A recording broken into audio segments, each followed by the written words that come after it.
ED ने ਜਾਂ ਜਿਹੜੀ ਕੇਂਦਰ ਦੀ ਏਜੰਸੀ ਨੇ ਇਸ ਗੱਲ ਦੀ ਬਿਲਕੁਲ ਕੋਈ ਪਰਵਾਹ ਨਹੀਂ ਕੀਤੀ। ਚੁਣਿਆ ਵਾ ਨੁਮਾਇੰਦਾ ਚਾਹੇ ਕਿਸੇ ਧਿਰ ਦਾ ਹੋਵੇ ਚਾਹੇ ਨਾ ਹੋਵੇ, ਲੋਕਾਂ ਦੀ ਨੁਮਾਇੰਦਗੀ ਕਰਦਾ ਵਿਧਾਇਕ ਹੈ।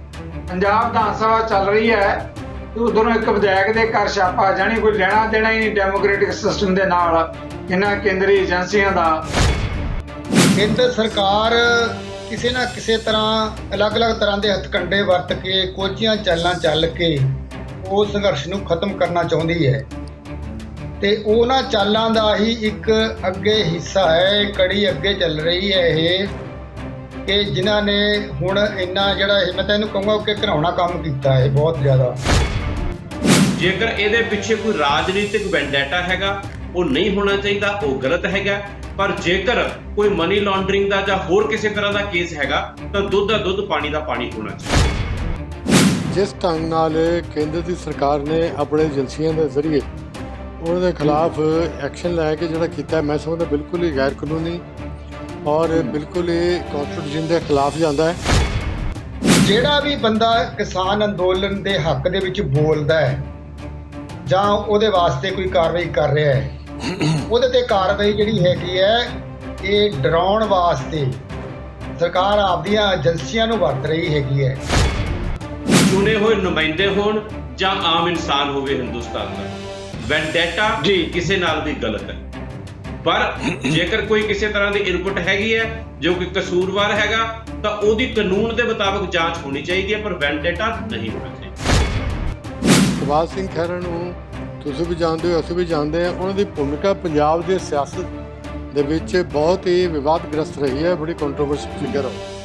ਉਹਨਾਂ ਨੇ ਹਮੇਸ਼ਾ ਹੀ ਉਹੀ ਮੁੱਦੇ ਚੱਕੇ ਹੈ ਜਿਹੜੇ ਨੂੰ ਹੋਰ ਕੋਈ ਹੱਥ ਨਹੀਂ ਲਾਉਂਦਾ ਜਾਂ ਜਿਹਨਾਂ ਨਾਲ ਖੁਦ ਉਹਨਾਂ ਨੂੰ ਪਬਲਿਸਿਟੀ ਹੁੰਦੀ ਹੋਵੇ। ਇਹ ਜਿਹੜੀ ਕੇਂਦਰ ਸਰਕਾਰ ਹੈਗੀ ਹੈ ਆਪਦੀਆਂ ਏਜੰਸੀਆਂ CBI, national investigation agency, ED ਤੇ ਹੋਰ ਜਿੰਨੀਆਂ ਵੀ ਜਿਹੜੀਆਂ ਏਜੰਸੀਆਂ ਨੇ ਉਹਨਾਂ ਦਾ ਜਿਹੜਾ ਹੈਗਾ ਮਿਸਯੂਜ਼ ਤੇ ਅਬਿਊਜ਼ ਕਰਕੇ ਇਹ ਲੋਕਾਂ ਤੇ ਜਿਹੜਾ ਹੈਗਾ ਲੋਕਾਂ ਨੂੰ ਡਰਾਉਣਾ ਚਾਹੁੰਦੀ ਹੈ। ਸੁਖਪਾਲ ਖਹਿਰਾ ਨੇ ਤਾਂ ਆਪਣੀ ਪਾਰਟੀ ਬਣਾ ਕੇ ਪਿਛਲਾ ਇਲੈਕਸ਼ਨ ਵੀ ਲੜਿਆ, ਆਪਾਂ ਸਾਰੇ ਜਾਣਦੇ ਹਾਂ। ਇਹ ਹੁਣ ਸੁਖਪਾਲ ਸਿੰਘ ਖਹਿਰਾ ਦੇ ਕਰੈਕਟਰ ਦੇ ਉੱਤੇ ਹੀ ਮੈਂ ਸਮਝਦਾ ਹਾਂ ਕਿ ਇਹੋ ਜਿਹਾ ਸਵਾਲੀਆ ਨਿਸ਼ਾਨ ਹੈ ਕਿ ਆਪਾਂ ਇਹੋ ਜਿਹੀਆਂ ਅਗਰ ਸਿਆਸੀ ਕਲਾਬਾਜ਼ੀਆਂ ਖਾਂਦੇ ਹਾਂ ਤੇ ਇਹੋ ਜਿਹੀ ਸਥਿਤੀ ਜਿਸਲੇ ਆਉਂਦੀ ਹੈ ਉਹਨਾਂ ਦੇ ਨਾਲ ਕੋਈ ਖੜਨ ਨੂੰ ਤਿਆਰ ਨਹੀਂ। ਸਰਕਾਰ ਜਿਹੜੀ ਹੈਗੀ ਹੈ ਉਹ ਖਹਿਰਾ ਸਾਹਿਬ ਨੂੰ ਸਿਰਫ ਤੇ ਸਿਰਫ ਕਿਸਾਨ ਦੀ ਸੰਘਰਸ਼ ਦੀ ਜਿਹੜੀ ਸਪੋਰਟ ਕਰ ਰਹੇ ਨੇ ਉਹ ਉਦੋਂ ਤੋਂ ਉਹਨਾਂ ਨੂੰ ਹਟਾਉਣ ਵਾਸਤੇ ਇੱਕ ਜਿਵੇਂ ਬਦਲਾ ਲਊ ਭਾਵਨਾ ਜਿਹੜੀ ਹੈਗੀ ਹੈ ਉਸ ਨਾਲ ਕਰਕੇ ਆਪਣੀ ਏਜੰਸੀਆਂ ਨੂੰ ਮਿਸਯੂਜ਼ ਕਰਕੇ ਇਹਨਾਂ ਨੂੰ ਵੀ ਕਿਸੇ ਨਾ ਕਿਸੇ ਝੂਠੇ ਦਾ ਕੇਸ ਬਣਾ ਕੇ ਫਸਾਉਣਾ ਚਾਹੁੰਦੀ ਹੈਗੀ ਹੈ। ਨਜ਼ਰੀਏ ਦੀ ਡਿਬੇਟ ਜਗਤਾਰ ਸਿੰਘ ਸਿੱਧੂ ਵੱਲੋਂ ਦਰਸ਼ਕਾਂ ਦਾ ਸਵਾਗਤ। ਅੱਜ ਆਪਾਂ ਡਿਬੇਟ ਜਿਹੜੇ ਦੋ ਅਹਿਮ ਵੱਡੇ ਮੁੱਦੇ ਲੈ ਰਹੇ ਹਾਂ। ਸੁਖਪਾਲ ਖਹਿਰਾ ਪੰਜਾਬ ਦੇ ਵਿਧਾਇਕ ਤੇ ਰਾਜਸੀ ਤੌਰ ਤੇ ਇੱਕ ਜਾਣਿਆ ਪਹਿਚਾਣਿਆ ਚਿਹਰਾ, ਜਿਸ ਤਰੀਕੇ ਨਾਲ ਕੇਂਦਰ ਦੀ ਏਜੰਸੀ ED ਨੇ ਅੱਜ ਛਾਪਾ ਮਾਰਿਆ, ਰਾਜਸੀ ਤੌਰ ਤੇ ਕਾਫੀ ਵੱਡੀ ਪੱਧਰ ਤੇ ਹਲਚਲ ਹੈ ਕਿ ਕੀ ਕੇਂਦਰ ਜਿਹੜਾ ਇਸ ਤਰੀਕੇ ਨਾਲ ਵਿਰੋਧੀਆਂ ਨੂੰ ਦੁਆ ਰਿਹਾ ਜਾਂ ਵਿਰੋਧੀਆਂ ਦੇ ਛਾਪੇ ਮਾਰ ਕੇ ਆਪਣੀ ਈਨ ਮਨਵਾਉਣਾ ਚਾਹੁੰਦਾ ਹੈ। ਗੱਲ ਕਿਸਾਨੀ ਦੇ ਮੁੱਦੇ ਨਾਲ ਕੇਂਦਰ ਦੇ ਵਿਰੋਧ ਨਾਲ ਵੀ ਕਿਤੇ ਨਾ ਕਿਤੇ ਘੜੀਆਂ ਜਾ ਕੇ ਜੁੜ ਜਾਂਦੀਆਂ। ਇਸੇ ਨਾਲ ਹੀ ਸਮੇਂ ਦੇ ਲਿਹਾਜ਼ ਨਾਲ ਆਪਾਂ ਕੈਪਟਨ ਅਮਰਿੰਦਰ ਦਾ ਜਿਹੜਾ ਬਜਟ ਹੈ ਉਹਦੇ 'ਚ ਮੀਡੀਆ ਨੇ ਬਹੁਤ ਵੱਡੀਆਂ ਸੁਰਖੀਆਂ ਜਾਂ ਕਹੀਏ ਕਿ ਬਜਟ ਨੇ ਸੁਰਖੀਆਂ ਨੂੰ ਬਟੋਰਿਆ ਹੈ ਕਿ ਐਨ ਬਿਲਕੁਲ ਚੋਣਾਂ ਦੇ ਮੌਕੇ ਤੇ ਬੜੀ ਵੱਡੀ ਸਗਾਤ ਦਿੱਤੀ ਗਈ ਹੈ ਵੱਖ-ਵੱਖ ਵਰਗਾਂ ਨੂੰ।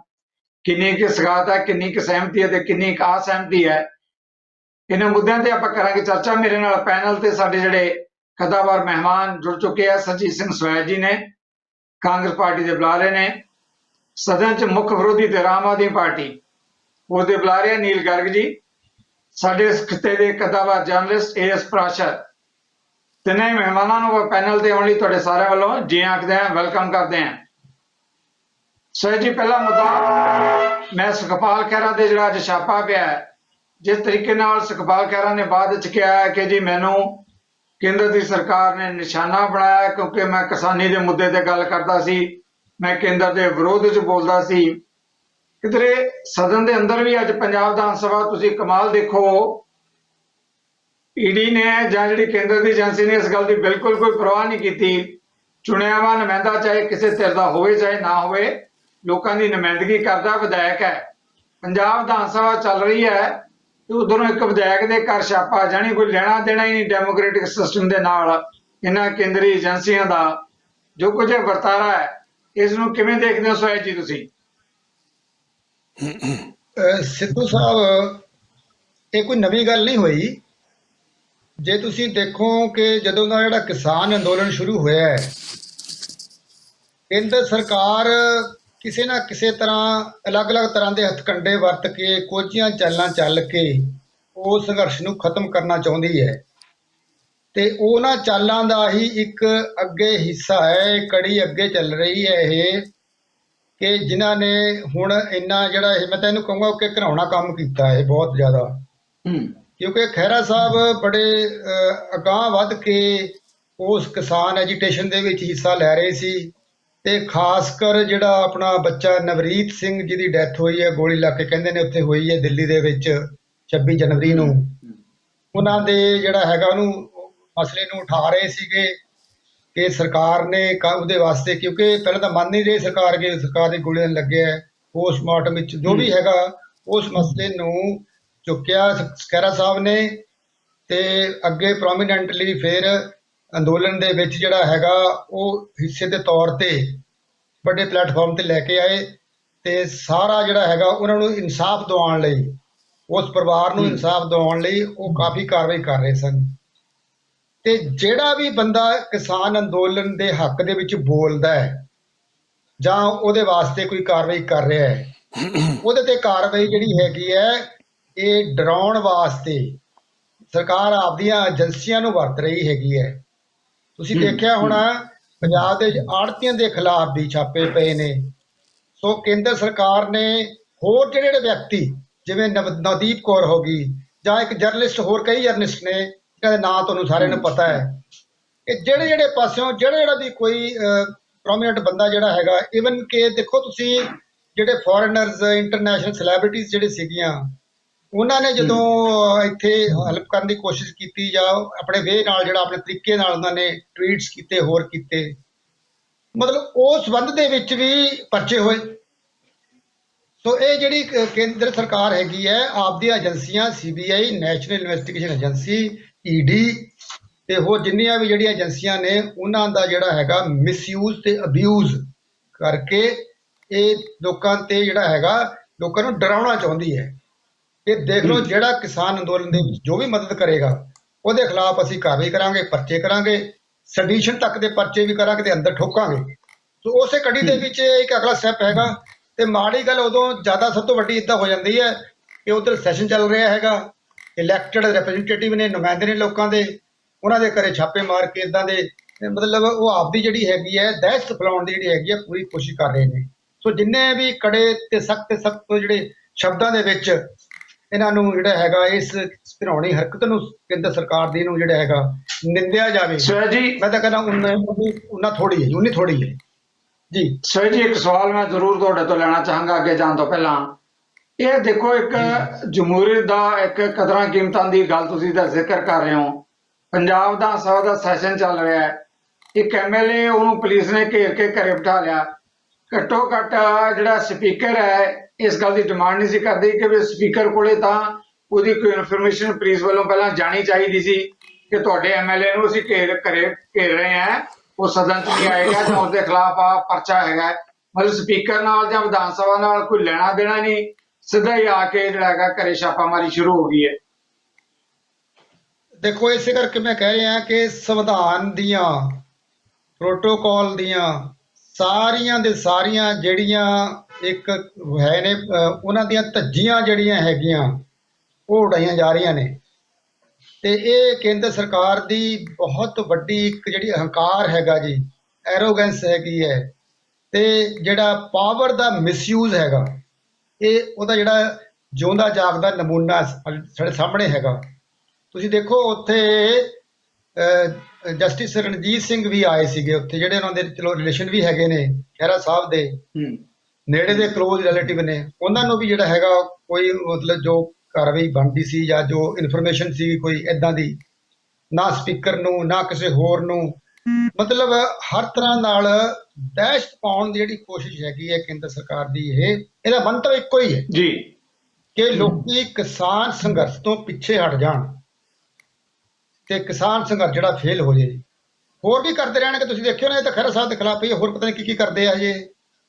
ਗਵਰਨਮੈਂਟ ਬਹੁਤ ਬੁਰੀ ਤਰ੍ਹਾਂ ਨਾਲ ਇਸ ਸੰਘਰਸ਼ ਤੋਂ ਜਿਹੜੀ ਹੈਗੀ ਹੈ ਅੰਦਰ ਖਾਤੇ ਬਹੁਤ ਬੁਰੀ ਤਰ੍ਹਾਂ ਨਾਲ ਇੱਕ ਮਤਲਬ ਤੜਫੀ ਪਈ ਹੈਗੀ ਹੈ, ਤੜਫੀ ਹੋਈ ਹੈਗੀ ਹੈ। ਬਿਲਕੁਲ ਤੜਫਣਾ, ਉਹਨਾਂ ਦੀ ਡੈਸਪਰੇਸ਼ਨ ਜਿਹੜੀ ਹੈਗੀ ਹੈ ਤੇ ਉਹਨਾਂ ਦੀ ਕੁਝ ਹਰਕਤਾਂ ਜਿਹੜੀਆਂ ਹੈਗੀਆਂ ਕਿ ਕਿਸੇ ਨਾ ਕਿਸੇ ਤਰ੍ਹਾਂ ਲੋਕਾਂ ਨੂੰ ਡਰਾ ਕੇ ਧਮਕਾ ਕੇ ਉੱਥੇ ਨਾ ਜਾਣ ਦਿੱਤਾ ਜਾਵੇ, ਨਾ ਸਪੋਰਟ ਕਰ ਦਿੱਤੀ ਜਾਵੇ ਜੀ। Thank you very much sir. ਮੈਂ ਵਾਪਸ ਆਵਾਂਗਾ ਇਹਨਾਂ ਮੁੱਦਿਆਂ ਦੇ ਤੁਹਾਡੇ ਵੱਲ। ਗਰਗ ਸਾਹਿਬ, ਸਦਨ 'ਚ ਵਿਰੋਧੀ ਧਿਰ ਦੀ ਅਹਿਮ ਭੂਮਿਕਾ ਹੈ। ਸੁਖਪਾਲ ਖਹਿਰਾ ਦੇ ਆਪਣੇ ਤੌਰ ਤੇ ਕੋਈ ਮਤਭੇਦ ਹੋ ਸਕਦੇ ਆ ਧਿਰਾਂ ਦੇ ਨਾਲ, ਪਰ ਜੋ ਈਡੀ ਵੱਲੋਂ ਅੱਜ ਕਾਰਵਾਈ ਕੀਤੀ ਗਈ ਹੈ, ਸਦਨ 'ਚ ਵੀ ਇਸ ਮੁੱਦੇ ਤੇ ਸਵਾਲ ਉੱਠੇ ਹੈ। ਇਸ ਕਾਰਵਾਈ ਨੂੰ ਗਰਗ ਸਾਹਿਬ ਤੁਸੀਂ ਕਿਵੇਂ ਦੇਖ ਰਹੇ ਹੋ? ਮੈਂ ਤਾਂ ਇਹਦੇ ਉੱਤੇ ਸਿਰਫ ਸਪਸ਼ਟ ਅਤੇ ਸਿੰਪਲ ਭਾਸ਼ਾ 'ਚ ਇਹੀ ਆਖਾਂਗਾ, ਜੇਕਰ ਇਹਦੇ ਪਿੱਛੇ ਕੋਈ ਰਾਜਨੀਤਿਕ ਵੈਂਡੇਟਾ ਹੈਗਾ, ਉਹ ਨਹੀਂ ਹੋਣਾ ਚਾਹੀਦਾ, ਉਹ ਗਲਤ ਹੈਗਾ। ਪਰ ਜੇਕਰ ਕੋਈ ਮਨੀ ਲਾਂਡਰਿੰਗ ਦਾ ਜਾਂ ਹੋਰ ਕਿਸੇ ਤਰ੍ਹਾਂ ਦਾ ਕੇਸ ਹੈਗਾ ਤਾਂ ਦੁੱਧ ਦਾ ਦੁੱਧ, ਪਾਣੀ ਦਾ ਪਾਣੀ ਹੋਣਾ ਚਾਹੀਦਾ। ਗਰਗ ਸਾਹਿਬ, ਬਿਲਕੁਲ ਠੀਕ ਹੈ ਤੁਹਾਡੀ ਗੱਲ, ਦੁੱਧ ਦਾ ਦੁੱਧ, ਪਾਣੀ ਦਾ ਪਾਣੀ ਹੋਣਾ ਚਾਹੀਦਾ ਹੈ। ਪਰ ਜਦੋਂ ਸਾਰੇ ਮਾਮਲੇ ਜਿਹੜੀਆਂ ਕੇਂਦਰੀ ਏਜੰਸੀਆਂ ਦੇ ਹੱਥ 'ਚ ਹੋਣ, ਉਹ ਸਾਬਤ ਕਰਦੇ ਆਪਾਂ ਜਾਣਦੇ ਹਾਂ। ਜਿੱਦਾਂ ਪਿੱਛੇ ਜੇ ਜਿਹੜਾ ਹੈਗਾ ਵਾਤਾਵਰਨ ਕਾਰਕੁਨ ਜਿਹੜਾ ਹੈਗਾ ਦਿਸ਼ਾ ਰਵੀ ਦੀ ਗੱਲ ਕਰ ਲਈਏ, ਨਵਦੀਪ ਦੀ ਗੱਲ ਕਰ ਲਈਏ, ਇਦਾਂ ਹੀ ਸਾਡੇ ਸਿਸਟਮ ਦੀ ਗੱਲ ਹੈ ਕਿ ਬਹੁਤ ਸਾਰੇ ਲੋਕ ਲੰਬਾ ਸਮਾਂ ਜੇਲ੍ਹਾਂ 'ਚ ਬੈਠੇ ਰਹਿੰਦੇ ਆ। ਉਦੋਂ ਬਾਅਦ ਇਹ ਸਾਬਤ ਹੁੰਦਾ ਕਿ ਉਹਨਾਂ ਦਾ ਕੋਈ ਕਸੂਰ ਹੀ ਨਹੀਂ ਹੈ। ਆਖਿਰਕਾਰ ਚੁਣੇ ਹੋਏ ਨੁਮਾਇੰਦੇ ਦੇ ਉੱਤੇ ਕਿਸੇ ਆਧਾਰ ਦੇ ਉੱਤੇ ਜਿਹੜਾ ਹੈਗਾ ਛਾਪਾਮਾਰੀ ਕਰਨੀ, ਕੋਈ ਠੋਸ ਗੱਲ ਸਾਹਮਣੇ ਆਉਣੀ ਚਾਹੀਦੀ ਹੈ। ਵਿਧਾਨ ਸਭਾ ਦੇ ਚੱਲਦੇ ਹੀ ਜੇ ਐਮਐਲਏ ਤੇ ਇਦਾਂ ਦਾ ਛਾਪਾ ਮਾਰਿਆ ਜਾਵੇ, ਲੱਗਦਾ ਨਹੀਂ ਕਿ ਦੂਜਿਆਂ ਨੂੰ ਵੀ ਸੁਨੇਹਾ ਹੈ ਕਿ ਤੁਹਾਡੇ ਨਾਲ ਵੀ ਇਦਾਂ ਹੋ ਸਕਦੀ ਹੈ। ਦੇਖੋ, ਮੈਂ ਫਿਰ ਬਿਲਕੁਲ ਸਿੰਪਲ ਭਾਸ਼ਾ 'ਚ ਆਖਾਂਗਾ, ਚੁਣੇ ਹੋਏ ਨੁਮਾਇੰਦੇ ਹੋਣ ਜਾਂ ਆਮ ਇਨਸਾਨ ਹੋਵੇ ਹਿੰਦੁਸਤਾਨ ਦਾ, ਵੈਂਡੇਟਾ ਕਿਸੇ ਨਾਲ ਵੀ ਗਲਤ ਹੈ। ਪਰ ਜੇਕਰ ਕੋਈ ਕਿਸੇ ਤਰ੍ਹਾਂ ਦੀ ਇਨਪੁਟ ਹੈਗੀ ਹੈ, ਜੋ ਕਿ ਕਸੂਰਵਾਰ ਹੈਗਾ, ਤਾਂ ਉਹਦੀ ਕਾਨੂੰਨ ਦੇ ਮੁਤਾਬਕ ਜਾਂਚ ਹੋਣੀ ਚਾਹੀਦੀ ਹੈ, ਪਰ ਵੈਂਡੇਟਾ ਨਹੀਂ ਹੋਣਾ ਚਾਹੀਦਾ। ਓਕੇ ਜੀ। ਪ੍ਰਾਸ਼ਾ ਜੀ, ਬੀਇੰਗ ਏ ਜਰਨਲਿਸਟ, ਤੁਸੀਂ ਸੁਖਪਾਲ ਖਹਿਰਾ ਕਿਉਂਕਿ ਇੱਕ ਪੰਜਾਬ ਦਾ ਚਰਚਿਤ ਚਿਹਰਾ ਹੈ, ਕਿਸੇ ਸਮੇਂ ਆਮ ਆਦਮੀ ਪਾਰਟੀ ਦਾ ਸਦਨ ਦੇ ਅੰਦਰ ਵਿਰੋਧੀ ਧਿਰ ਦਾ ਨੇਤਾ ਰਿਹਾ, ਉਹਦੇ ਤੇ ਜਿੱਦਾਂ ਅੱਜ ਛਾਪੇਮਾਰੀ ਹੋਈ ਹੈ ਔਰ ਉਸਦਾ ਕਹਿਣਾ ਹੈ ਕਿ ਜੀ ਮੇਰੇ ਕੋਈ ਇਹੋ ਜਿਹਾ ਕੋਈ ਦੋਸ਼ ਨਹੀਂ ਹੈਗਾ, ਕੋਈ ਇਹੋ ਜਿਹੇ ਵੱਡੇ ਕੋਈ ਮੈਂ ਇਸ ਤਰ੍ਹਾਂ ਦੇ ਕੋਈ ਗੁਨਾਹ ਨਹੀਂ ਜਿਹਦੇ ਕਰਕੇ ਇਸ ਤਰੀਕੇ ਨਾਲ ਇੱਦਾਂ ਬਹੁਤ ਛਾਪਾਮਾਰੀ ਕਰਕੇ ਮੇਰੇ ਲਈ ਜਿੱਦਾਂ ਦੀਆਂ ਸਮੱਸਿਆਵਾਂ ਖੜੀਆਂ ਕੀਤੀਆਂ ਜਾ ਰਹੀਆਂ। ਸਿਰਫ ਇਸ ਕਰਕੇ ਉਹਨਾਂ ਦਾ ਕਹਿਣਾ ਕੀਤੀਆਂ ਜਾ ਰਹੀਆਂ ਕਿਉਂਕਿ ਮੈਂ ਸਰਕਾਰ ਵਿਰੁੱਧ ਖੁੱਲ ਕੇ ਗੱਲ ਕਰਦਾ ਹਾਂ, ਕਿਸਾਨੀ ਮੁੱਦੇ ਤੇ ਡਟ ਕੇ ਸਟੈਂਡ ਲਿਆ। ਜੀ ਪ੍ਰਾਸ਼ਾ ਜੀ। ਜਗਤਾਰ ਜੀ, ਦੇਖੋ ਜਿਹੜੇ ਸੁਖਪਾਲ ਸਿੰਘ ਖਹਿਰਾ ਹੈ ਆਪਣੇ ਮਿੱਤਰ ਵੀ ਹੈਗੇ, ਆਪਾਂ ਬੜਾ ਸਾਲੋਂ ਸਾਲ ਦੇ ਜਾਣਦੇ ਵੀ ਹੈ। ਉਹਨਾਂ ਦੀ ਜੋ ਭੂਮਿਕਾ ਅਲੱਗ ਮੁੱਦਿਆਂ ਤੇ ਰਹੀ ਹੈ ਉਹ ਆਪਾਂ ਸਾਰੀ ਜਾਣਦੇ ਹਾਂ ਔਰ ਮੈਂ ਐਪਰੀਸ਼ੀਏਟ ਵੀ ਕਰਦਾ। ਲੇਕਿਨ ਅੱਜ ਅਫਸੋਸ ਦੀ ਗੱਲ ਹੈ ਕਿ ਜਿਸ ਢੰਗ ਨਾਲ ਕੇਂਦਰ ਦੀ ਸਰਕਾਰ ਨੇ ਆਪਣੇ ਏਜੰਸੀਆਂ ਦੇ ਜ਼ਰੀਏ ਉਹਨਾਂ ਦੇ ਖਿਲਾਫ ਐਕਸ਼ਨ ਲੈ ਕੇ ਜਿਹੜਾ ਕੀਤਾ, ਮੈਂ ਸਮਝਦਾ ਬਿਲਕੁਲ ਹੀ ਗੈਰ ਕਾਨੂੰਨੀ ਔਰ ਬਿਲਕੁਲ ਹੀ ਕੌਂਸਟੀਟਿਊਸ਼ਨ ਦੇ ਖਿਲਾਫ ਜਾਂਦਾ ਹੈ ਔਰ ਇਸ ਤਰ੍ਹਾਂ ਨਹੀਂ ਸੀ ਹੋਣਾ ਚਾਹੀਦਾ। ਔਰ ਦੂਜੇ ਪਾਸੇ ਇਹ ਹੈ ਕਿ ਸੁਖਪਾਲ ਸਿੰਘ ਖਹਿਰਾ ਨੂੰ ਤੁਸੀਂ ਵੀ ਜਾਣਦੇ ਹੋ, ਅਸੀਂ ਵੀ ਜਾਣਦੇ ਹਾਂ, ਉਹਨਾਂ ਦੀ ਭੂਮਿਕਾ ਪੰਜਾਬ ਦੇ ਸਿਆਸਤ ਦੇ ਵਿੱਚ ਬਹੁਤ ਹੀ ਵਿਵਾਦਗ੍ਰਸਤ ਰਹੀ ਹੈ, ਬੜੀ ਕੰਟਰੋਵਰਸ਼ੀਅਲ ਫਿਗਰ ਹੋ। ਉਹਨਾਂ ਨੇ ਹਮੇਸ਼ਾ ਹੀ ਉਹੀ ਮੁੱਦੇ ਚੱਕੇ ਹੈ ਜਿਹੜੇ ਨੂੰ ਹੋਰ ਕੋਈ ਹੱਥ ਨਹੀਂ ਲਾਉਂਦਾ ਜਾਂ ਜਿਹਨਾਂ ਨਾਲ ਖੁਦ ਉਹਨਾਂ ਨੂੰ ਪਬਲਿਸਿਟੀ ਹੁੰਦੀ ਹੋਵੇ। ਹੁਣ ਇਹ ਜਿਹੜਾ ਮੁੱਦਾ ਜਿਹੜੀ ਮੇਰੇ ਦੋਸਤ ਨੇ ਹੁਣੀ ਗੱਲ ਕੀਤੀ ਹੈ ਕਿ ਉੱਥੇ ਇੱਕ ਪੰਜਾਬ ਦਾ ਨੌਜਵਾਨ ਕਿਸਾਨ ਅੰਦੋਲਨ ਦੇ ਵਿੱਚ 26 ਜਨਵਰੀ ਨੂੰ ਮਾਰਿਆ ਗਿਆ ਔਰ ਉਸ ਘਟਨਾ ਦੇ ਵੀਡੀਓ ਵੀ ਮੌਜੂਦ ਹੈ ਕਿ ਉਹ ਆਪਣਾ ਉਸਲੇ ਟਰੈਕਟਰ ਜਿਹੜਾ ਹੈ ਕੁਝ ਇਸ ਢੰਗ ਨਾਲ ਚਲਾ ਰਿਹਾ ਸੀ, ਟਰੈਕਟਰ ਉਲਟ ਗਿਆ ਤਾਂ ਉਹਦੇ ਥੱਲੇ ਆ ਕੇ ਉਹਦੀ ਡੈਥ ਹੋ ਗਈ। ਲੇਕਿਨ ਮੱਲੋ ਮੱਲੀ ਸਾਡੇ ਕੁਝ ਦੋਸਤ ਜਿਹੜੇ ਹੈ ਉਹ ਕਹਿੰਦੇ ਨਹੀਂ ਜੀ ਪੁਲਿਸ ਨੇ ਗੋਲੀ ਮਾਰੀ, ਬਲਾ ਜੋ ਵੀ ਹੈਗਾ, ਆਪਾਂ ਹੁਣ ਕੀ ਸੱਚਾਈ ਹੈ ਇਹਦੇ ਵਿੱਚ ਨਹੀਂ ਜਾਂਦੇ। ਹੁਣ ਉਸ ਇਸ਼ੂ ਨੂੰ ਲੈ ਕੇ ਸੁਖਪਾਲ ਖਹਿਰਾ ਨੇ ਇਹ ਇਸ਼ੂ ਔਰ ਇਹਦੇ ਖਿਲਾਫ ਚਾਰਜ ਹੈ ਕਿ he was getting money from abroad to raise this issue. ਇਸ ਇਸ਼ੂ ਇਹੋ ਜਿਹਾ ਸੈਂਸਿਟਿਵ ਇਸ਼ੂ ਹੈ ਕਿ ਇਹਦੇ ਵਿੱਚ ਸਰਕਾਰ ਦਾ ਵੀ ਕਹਿਣਾ ਹੈ, ਕੁਝ ਸਾਨੂੰ ਵੀ ਜਾਣਕਾਰੀ ਹੈ, ਤੁਹਾਨੂੰ ਵੀ ਪਤਾ ਹੋਣਾ, ਅਸੀਂ ਪ੍ਰੈਸ 24 ਘੰਟੇ ਰਹਿੰਦੇ ਹਾਂ, ਕਿ ਬਾਹਰਲੀਆਂ ਏਜੰਸੀਆਂ ਵੀ ਕਈ ਇਹੋ ਜਿਹੀਆਂ ਇੰਟਰਸਟਿਡ ਹੈ ਕਿ ਇੱਥੇ ਦੇ ਜਿਹੜਾ ਸ਼ਾਂਤਮਈ ਢੰਗ ਨਾਲ ਜਿਹੜਾ ਅੰਦੋਲਨ ਇਹ ਕਿਸਾਨਾਂ ਦਾ ਚੱਲ ਰਿਹਾ ਉਹਨੂੰ ਕਿਸੇ ਨਾ ਕਿਸੇ ਤਰ੍ਹਾਂ ਖਰਾਬ ਕੀਤਾ ਜਾਏ, ਉਹਦੇ ਕਿਸੇ ਨਾ ਕਿਸੇ ਤਰ੍ਹਾਂ ਹਿੰਸਾ ਦਾ ਜਿਹੜਾ ਹੈ ਉਹ ਪੁੱਟ ਕੀਤਾ ਜਾਏ। ਲੇਕਿਨ ਇਹ ਪੰਜਾਬ ਦੇ ਕਿਸਾਨਾਂ ਨੂੰ ਦਾਦ ਦੇਣ ਦੀ ਗੱਲ ਹੈ ਕਿ ਅੱਜ ਤੱਕ ਉਹਨਾਂ ਨੇ ਇਸ ਕਿਸਾਨ ਅੰਦੋਲਨ ਨੂੰ ਸਾਂਭ ਕੇ ਰੱਖਿਆ ਔਰ ਜਿਸ ਨਿਸ਼ਾਨੇ ਨੂੰ ਲੈ ਕੇ ਚੱਲੇ ਆ ਉਸ ਤੇ ਉਹ ਅਡਿੱਗ ਹੈਗੇ ਆ ਔਰ ਬਿਲਕੁਲ ਸ਼ਾਂਤਮਈ ਢੰਗ ਨਾਲ ਹੋ ਰਿਹਾ। ਇੱਥੇ ਤੱਕ ਹੀ ਇਹ ਹੈ ਕਿ ਇਹ ਇੱਕ ਹੁਣ ਇਹੋ ਜਿਹੀ ਮੂਵਮੈਂਟ ਬਣ ਗਈ ਹੈ ਜਿਹਦੇ ਵਿੱਚ ਇਹ ਪੰਜਾਬ ਦਾ ਹਰ ਸ਼ਹਿਰੀ ਜਿਹੜਾ ਕਿਸੇ ਵਰਗ ਦਾ ਹੋਵੇ, ਚਾਹੇ ਉਹ ਕਿਸਾਨੀ ਨਾਲ ਜੁੜਿਆ ਹੋਵੇ ਸਿੱਧੇ ਤੌਰ ਤੇ ਜਾਂ ਅਸਿੱਧੇ ਤੌਰ ਤੇ, ਉਹ ਇਹਦਾ ਹਿੱਸਾ ਬਣ ਰਿਹਾ। ਤੁਸੀਂ ਦੇਖੋ ਚੰਡੀਗੜ੍ਹ ਦੇ ਵਿੱਚ ਮਟਕਾ ਚੌਕ ਦੇ ਉੱਤੇ ਰੋਜ਼ ਸ਼ਾਮੀ ਆਮ ਸ਼ਹਿਰੀ ਉੱਥੇ ਆ ਕੇ ਖੜ੍ਹਦੇ ਆ ਔਰ ਇਹਨਾਂ ਦੇ ਹੱਕ ਦੇ ਵਿੱਚ ਨਾਅਰੇ ਜਾਂਦੇ ਆ ਔਰ ਆਉਂਦੇ ਜਾਂਦੇ ਜਿਹੜੇ ਲੋਕੀ ਹੈ ਉਹ ਇਹਨਾਂ ਦੇ ਹੱਕ ਦੇ ਵਿੱਚ ਜਾਂ ਤਾਂ ਹਾਰਨ ਵਜਾਉਂਦੇ ਆ ਜਾਂ ਇਹਨਾਂ ਨੂੰ ਵਿਕਟਰੀ ਦਾ ਸਾਈਨ ਦੇ ਕੇ ਜਾਂਦੇ ਆ। ਇਹ ਤਾਂ ਮੈਂ ਤੁਹਾਨੂੰ ਦੱਸ ਰਿਹਾ ਕਿ ਕਿਸਾਨੀ ਅੰਦੋਲਨ ਦੀ ਕਿੰਨੀ ਸਪੋਰਟ ਹੈਗੀ ਆ।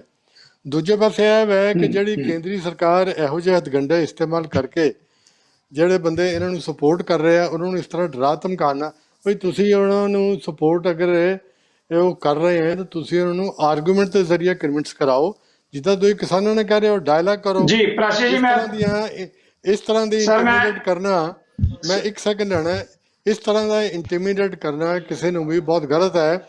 ਔਰ ਜਗਤਾਰ ਜੀ ਇੱਕ ਮੈਂ ਹੋਰ ਗੱਲ ਕਹਿੰਦਾ ਜਾਵਾਂ ਕਿ ਅੱਜ ਕੱਲ੍ਹ ਵਿਧਾਨ ਸਭਾ ਦਾ ਸੈਸ਼ਨ ਚੱਲ ਰਿਹਾ ਔਰ ਅੱਜ ਦੇ ਸੈਸ਼ਨ ਦੇ ਦੌਰਾਨ ਬੜੇ ਅਫਸੋਸ ਦੀ ਗੱਲ ਹੈ ਤੇ ਨਾ ਕੋਈ ਸਪੀਕਰ ਵੱਲੋਂ ਇਸ ਗੱਲ ਦਾ ਮੈਂਸ਼ਨ ਕੀਤਾ ਗਿਆ, ਨਾ ਸੱਤਾਧਾਰੀ ਕਾਂਗਰਸ ਪਾਰਟੀ ਵੱਲੋਂ ਕੀਤਾ ਗਿਆ, ਈਵਨ ਆਮ ਆਦਮੀ ਪਾਰਟੀ ਵੱਲੋਂ ਵੀ ਨਹੀਂ ਕੀਤਾ ਗਿਆ, ਜਿਹਦੇ ਕਿ ਉਹ MLA ਰਹੇ ਹੈ ਔਰ ਹੱਲੇ ਵੀ ਉਹ ਕਿਸੇ ਨਾ ਕਿਸੇ ਤਰ੍ਹਾਂ ਰੂਪ ਨਾਲ ਜੁੜੇ ਹੋਏ ਆ। ਸਿਰਫ ਇੱਕ ਅਕਾਲੀ ਦਲ ਦੇ ਸੋਲ ਮੈਂਬਰ ਨੇ ਉੱਠ ਕੇ ਕਿਹਾ ਕਿ ਇਹੋ ਜਿਹੀ ਘਟਨਾ ਹੋਈ ਹੈ ਜੀ, ਇਹਨੂੰ ਅਸੀਂ ਇਹਦੀ ਨਿਖੇਧੀ ਕਰਦੇ ਹਾਂ। 1 ਮਿੰਟ ਦਾ ਉਹਨਾਂ ਨੇ ਸ਼ਬਦ ਕਿਹਾ, ਲੇਕਿਨ ਸਾਰੇ ਹਾਊਸ ਦੇ ਕਿਸੇ ਬੰਦੇ ਦੇ MLA ਦੇ ਜਾਂ ਹੋਰ ਕਿਸੇ ਕੰਨ ਤੇ ਜੋੜ ਨਹੀਂ ਰਹੀ ਔਰ ਇਹ ਬੜੇ ਅਜੀਬ ਸਥਿਤੀ ਹੈ। ਸਰ ਸੀਨੀਅਰ ਜਰਨਲਿਸਟ ਹੋ ਤੁਸੀਂ, ਜਿਹੜੀ ਗੱਲ ਕੀਤੀ ਹੈ ਮੈਂ ਦਰਸ਼ਕਾਂ ਦੇ ਲਈ ਜ਼ਰੂਰ ਇੱਕ ਸਵਾਲ ਤੁਹਾਡੇ ਤੋਂ ਲੈਣਾ ਚਾਹੁੰਦਾ ਹਾਂ। ਮਤਲਬ ਸਪੀਕਰ ਦੀ ਕਿਤੇ ਸਪੀਕਰ ਦੇਖੋ, ਜੋ ਆਪਾਂ ਗੱਲ ਕਰਦੇ ਹਾਂ ਸਪੀਕਰ ਬੜੀ ਰਿਸਪੈਕਟੇਬਲ ਪੋਸਟ ਹੁੰਦੀ ਹੈ, ਨੋ ਡਾਊਟ। ਸਪੀਕਰ ਆਪ ਵੀ ਲਾ ਪਿਛੋਕੜ ਤੋਂ ਹੈ, ਸੀਨੀਅਰ ਐਡਵੋਕੇਟ ਨੇ।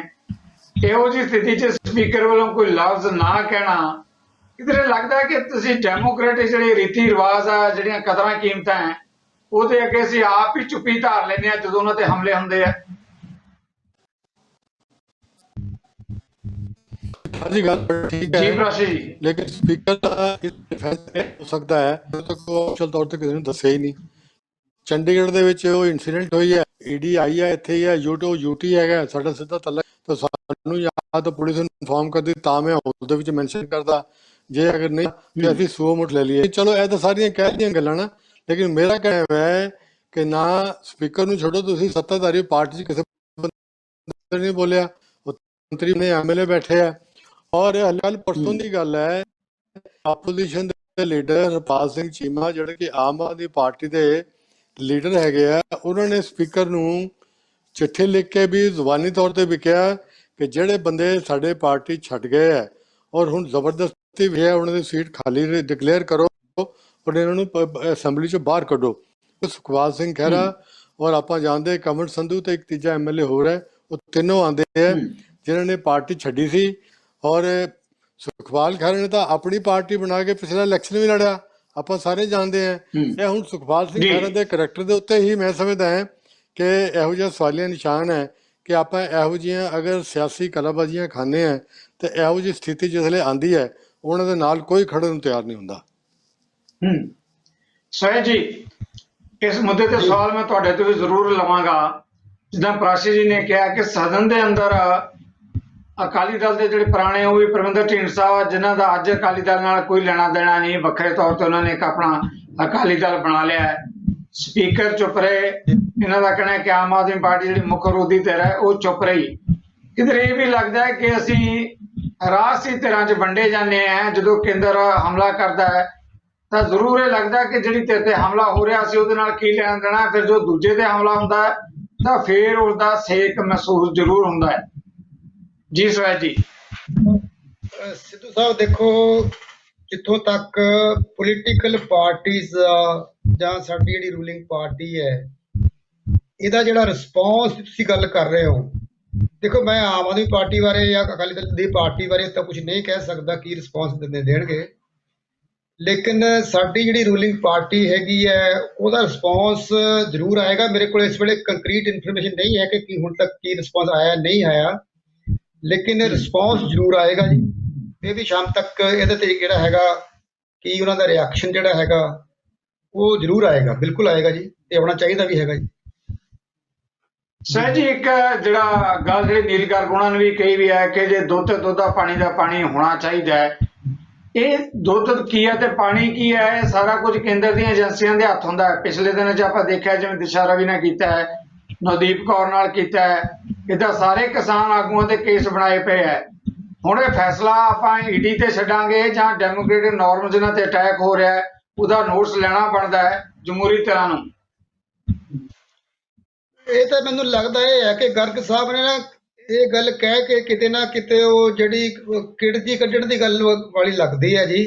ਉਹ ਤਾਨਨ ਜਿਹਾ ਲੱਗਦਾ ਇਹਨਾਂ ਦਾ ਮੈਨੂੰ, ਉਹ ਜਿਹੜਾ ਹੈਗਾ, ਕਿਉਂਕਿ ਉਹਨਾਂ ਦੇ ਉਹ ਸੀਗੇ ਪਹਿਲਾਂ ਲੀਡਰ ਆਫ ਆਪੋਜੀਸ਼ਨ ਸੀਗੇ, ਆ ਛੱਡ ਕੇ ਗਏ ਹੈ, ਕਾਫੀ ਇਹਨਾਂ ਦਾ ਆਪਦੇ 'ਚ ਬਖਰੇਵਾਂ ਵੀ ਹੋਇਆ ਹੈ। ਦੇਖੋ ਬੇਸ਼ੱਕ ਸਾਡੀ ਕਾਂਗਰਸ ਪਾਰਟੀ ਛੱਡ ਕੇ ਗਏ ਹੈ, ਲੇਕਿਨ ਮੈਂ ਨਹੀਂ ਚਾਹੁੰਦਾ ਕਿ ਐਸੇ ਸਮੇਂ ਤੇ ਆਪਾਂ ਨੂੰ ਏਦਾਂ ਕੋਈ ਜਿਹੜੀ ਤੰਜ ਦੀ ਗੱਲ ਕਰਨੀ ਹੋਵੇ, ਕਿਉਂਕਿ ਅੱਜ ਉਹ ਮੁਸ਼ਕਲ 'ਚ ਨੇ ਤੇ ਦੇਖੋ ਸੱਚ ਕੀ ਹੈ, ਆਇਆ ਕਿ ਉਹਨਾਂ ਨੇ ਕੋਈ ਫੋਰਨ ਫੰਡਿੰਗ ਦੀ ਜਾਂ ਰੈਗੂਲੇਸ਼ਨਸ ਦੀ ਜਾਂ ਕਿਸੇ ਕਾਨੂੰਨ ਦੀ ਕੋਈ ਉਲੰਘਣਾ ਕੀਤੀ ਹੈ ਨਹੀਂ ਕੀਤੀ ਹੈ, ਇਹ ਤਾਂ ਮੈਟਰ ਆਫ ਇਨਵੈਸਟੀਗੇਸ਼ਨ ਹੈਗਾ, ਬਾਅਦ 'ਚ ਹੀ ਪਤਾ ਲੱਗੇਗਾ। ਲੇਕਿਨ ਟਾਈਮਿੰਗ ਜੋ ਹੈ ਜੋ ਉਹਨਾਂ ਨੇ ਉਸ ਕਿਸਾਨ ਸੰਘਰਸ਼ ਦੇ ਵਿੱਚ ਨਵਰੀਤ ਦੇ ਬੱਚੇ ਕਰਕੇ ਕਹਿ ਲਓ, ਨਵਰੀਤ ਦੀ ਕਰਕੇ ਜਾਂ ਹੋਰ ਕਿਸੇ ਕਰਕੇ ਜਿਹੜੀ ਹੈਗੀ ਹੈ ਸਪੋਰਟ ਦੀ ਗੱਲ ਕੀਤੀ ਹੈ, ਉਸ ਟਾਈਮਿੰਗ ਜਿਹੜੀ ਹੈਗੀ ਹੈ ਉਹ ਬਹੁਤ ਵੱਡੇ ਸਵਾਲ ਖੜੇ ਕਰਦੀ ਹੈਗੀ ਹੈ। ਤੇ ਉਹ ਟਾਈਮਿੰਗ ਨੂੰ ਦੇਖ ਕੇ ਅਸੀਂ ਮਤਲਬ ਸਿੱਧਾ ਸਪਸ਼ਟ ਤੌਰ ਤੇ ਐਪਰੈਂਟਲੀ ਜਿਹੜੇ ਪ੍ਰਾਈਮਾ ਫੇਸ਼ੀ ਆਪਾਂ ਕਹਿੰਦੇ ਹੁੰਦੇ ਲੈਂਗੁਏਜ ਯੂਜ਼ ਕਰਦੇ ਹੁੰਦੇ ਆ, ਇਹ ਲੱਗਦਾ ਹੈ ਕਿ ਇਹ ਸਰਕਾਰ ਆਰਮ ਟਵਿਸਟਿੰਗ ਕਰ ਰਹੀ ਹੈਗੀ ਹੈ। ਤੇ ਕੱਲ ਨੂੰ ਦੇਖੋ ਕੁਝ ਕੋਈ ਪਲਾਂਟ ਵੀ ਕਰ ਸਕਦੇ ਜਾਂ ਕਿਤੇ ਮਾੜੀ ਮੋਟੀ ਗੱਲ ਹੋ ਵੀ ਸਕਦੀ, ਉਹਦੇ ਆਪਾਂ ਸਟੇਜ ਤੇ ਕੁਝ ਨਹੀਂ ਕਹਿ ਸਕਦੇ ਹੈਗੇ। ਲੇਕਿਨ ਜੋ ਲੱਗਦਾ ਹੈ, ਜੋ ਐਪਰੈਂਟਲੀ ਦੇਖਣ ਨੂੰ ਲੱਗ ਰਿਹਾ ਇਹ ਹੈਗਾ ਕਿ ਸਰਕਾਰ ਜਿਹੜੀ ਹੈਗੀ ਹੈ ਉਹ ਖਹਿਰਾ ਸਾਹਿਬ ਨੂੰ ਸਿਰਫ ਤੇ ਸਿਰਫ ਕਿਸਾਨ ਦੀ ਸੰਘਰਸ਼ ਦੀ ਜਿਹੜੀ ਸਪੋਰਟ ਕਰ ਰਹੇ ਨੇ, ਉਹ ਉਦੋਂ ਤੋਂ ਉਹਨਾਂ ਨੂੰ ਹਟਾਉਣ ਵਾਸਤੇ ਇੱਕ ਜਿਵੇਂ ਬਦਲਾ ਲਊ ਭਾਵਨਾ ਜਿਹੜੀ ਹੈਗੀ ਹੈ ਉਸ ਨਾਲ ਕਰਕੇ ਆਪਣੀ ਏਜੰਸੀਆਂ ਨੂੰ ਮਿਸਯੂਜ਼ ਕਰਕੇ ਇਹਨਾਂ ਨੂੰ ਵੀ ਕਿਸੇ ਨਾ ਕਿਸੇ ਝੂਠੇ ਦਾ ਕੇਸ ਬਣਾ ਕੇ ਫਸਾਉਣਾ ਚਾਹੁੰਦੀ ਹੈਗੀ ਹੈ, ਤਾਂ ਕਿ ਇੱਕ ਮੈਸੇਜ ਦਿੱਤਾ ਜਾਵੇ। ਕਿਉਂਕਿ ਅਗਰ ਜੇ ਖਹਿਰਾ ਸਾਹਿਬ ਨੂੰ ਉਹ ਫਿਕਸ ਕਰ ਲੈਂਦੇ ਨੇ, ਖਹਿਰਾ ਸਾਹਿਬ ਨੂੰ ਕਿਸਾਨ ਸੰਘਰਸ਼ ਦੇ ਸਪੋਰਟ ਕਰਨ ਤੋਂ ਦੂਰ ਲੈ ਕੇ ਜਾਂਦੇ ਨੇ, ਤਾਂ ਇਹਦਾ ਜਿਹੜਾ ਸੁਨੇਹਾ ਹੈ, ਇਹਦਾ ਜਿਹੜਾ ਮੈਸੇਜ ਹੈਗਾ, ਇਹ ਬਹੁਤ ਦੂਰ ਤੱਕ ਜਾਏਗਾ। ਬਾਕੀ ਪੋਲੀਟੀਕਲ ਲੀਡਰਸ ਵੀ ਜਾਂ ਹੋਰ ਵੀ ਜਿਹੜੇ ਬੰਦੇ ਜਿਹੜੇ ਮੈਟਰ ਕਰਦੇ ਨੇ, ਜਿਨ੍ਹਾਂ ਦੀ ਸਪੋਰਟ ਮੈਟਰ ਕਰਦੀ ਹੈ ਕਿਸਾਨ ਸੰਘਰਸ਼ ਨੂੰ, ਉਹਦੇ ਨਾਲ ਬਹੁਤ ਅਸਰ ਪਏਗਾ। ਇਸ ਕਰਕੇ ਉਹਨਾਂ ਨੇ ਹੱਥ ਪਾਇਆ ਇਹਨਾਂ ਨੂੰ ਖਹਿਰਾ ਸਾਹਿਬ ਜਿਹੜਾ ਕਿ ਨਿੰਦਣਯੋਗ ਹੈ, ਬਹੁਤ ਸਖਤ ਸ਼ਬਦਾਂ ਨਿੰਦਣਯੋਗ ਹੈ ਜੀ। ਸਰ ਮਿਹਰਬਾਨੀ, ਤੁਹਾਡਾ ਵਿਊ ਪੁਆਇੰਟ ਆ ਗਿਆ ਸਰ। ਛੋਟੀ ਜਿਹੀ ਬ੍ਰੇਕ ਤੋਂ ਬਾਅਦ ਆਪਾਂ ਇਸੇ ਪੰਜਾਬ ਦੇ ਰਾਜਸੀ ਮੁੱਦੇ ਤੇ, ਪੰਜਾਬ ਵਿਧਾਨ ਸਭਾ ਪੋਲੀਟੀਕਲ ਤੌਰ ਤੇ ਸੁਖਪਾਲ ਖਹਿਰਾ ਦੇ ਮੁੱਦੇ ਤੇ ਕਰਾਂਗੇ ਚਰਚਾ, ਛੋਟੀ ਜਿਹੀ ਬ੍ਰੇਕ ਦੇ ਬਾਅਦ।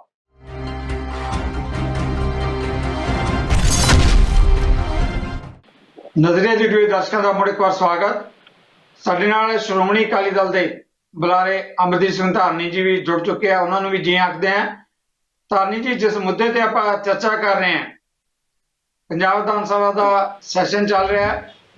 ਹਾਂਜੀ ਹਾਂਜੀ। ਇੱਕ ਚਰਚਾ ਚਿਹਰਾ ਸੁਖਪਾਲ ਖਹਿਰਾ, ਉਹਨਾਂ ਦੇ ਘਰ ਤੇ ਜਿਹੜੀ ਈਡੀ ਨੇ ਛਾਪਾ ਮਾਰਿਆ, ਉਹ ਛਾਪੇ ਦੇ ਮੁੱਦੇ ਨੂੰ ਤੁਸੀਂ ਕਿਵੇਂ ਦੇਖਦੇ ਹੋ?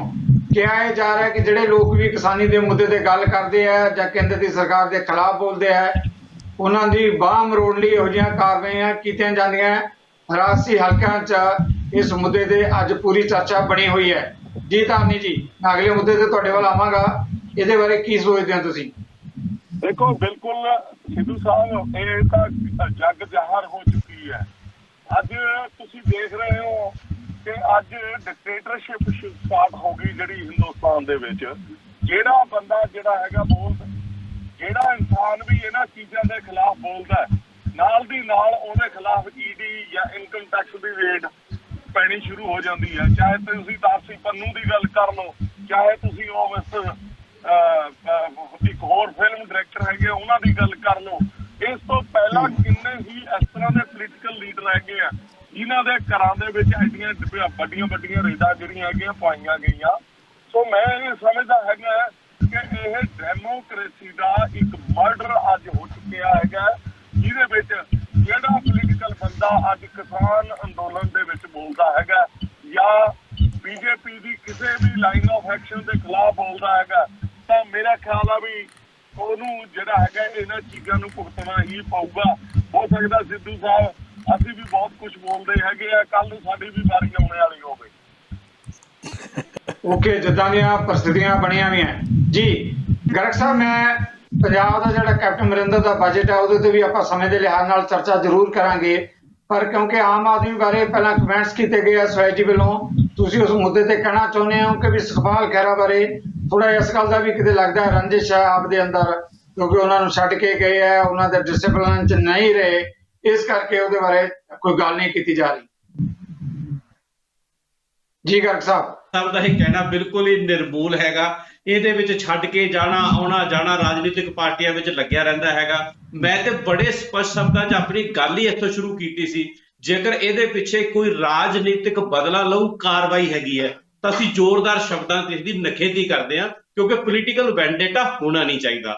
ਦੂਸਰੇ ਬੰਨੇ ਅਸੀਂ ਆਖਿਆ ਸੀ ਕਿ ਜੇਕਰ ਇਸ ਦੇ ਪਿੱਛੇ ਕੋਈ ਇਸ ਤਰ੍ਹਾਂ ਦੀ ਕੋਈ ਇਨਫੋਰਮੇਸ਼ਨ ਹੈਗੀ ਹੈ ਤਾਂ ਉਹ ਬਿਲਕੁਲ ਨਿਰਪੱਖ ਤੌਰ ਤੇ ਬਿਨਾਂ ਕਿਸੇ ਲਾਗ ਡਾਟ ਦੇ ਉਹਦੀ ਜਾਂਚ ਹੋਣੀ ਚਾਹੀਦੀ ਹੈ। ਔਰ ਉਸ ਜਾਂਚ ਦੇ ਵਿੱਚ ਜਦੋਂ ਸੁਖਪਾਲ ਖਹਿਰਾ ਜੀ ਨਿਰਦੋਸ਼ ਹੋਣੇ ਹੈ ਤੇ ਉਹਨਾਂ ਨੂੰ ਕਿਸੇ ਚੀਜ਼ ਦੀ ਕੋਈ ਪ੍ਰੋਬਲਮ ਹੋਣੀ ਵੀ ਨਹੀਂ ਚਾਹੀਦੀ। ਔਰ ਬੀਜੇਪੀ ਨੂੰ ਵੀ ਚਾਹੀਦਾ ਹੈਗਾ ਕਿ ਜਾਂ ਉਸ ਤੋਂ ਪਹਿਲਾਂ ਕਾਂਗਰਸ ਇਹ ਚੀਜ਼ਾਂ ਕਰਦੀ ਰਹੀ ਹੈ, ਸੈਂਟਰ ਦੇ ਵਿੱਚ ਜਿਸ ਦੀ ਵੀ ਸਰਕਾਰ ਹੁੰਦੀ ਹੈ ਇਹੋ ਜਿਹੀਆਂ ਏਜੰਸੀਆਂ ਨੂੰ ਉਹ ਆਪਣੇ ਹੱਕਾਂ ਦੇ ਲਈ ਵਰਤਦੇ ਰਹੇ ਹੈ।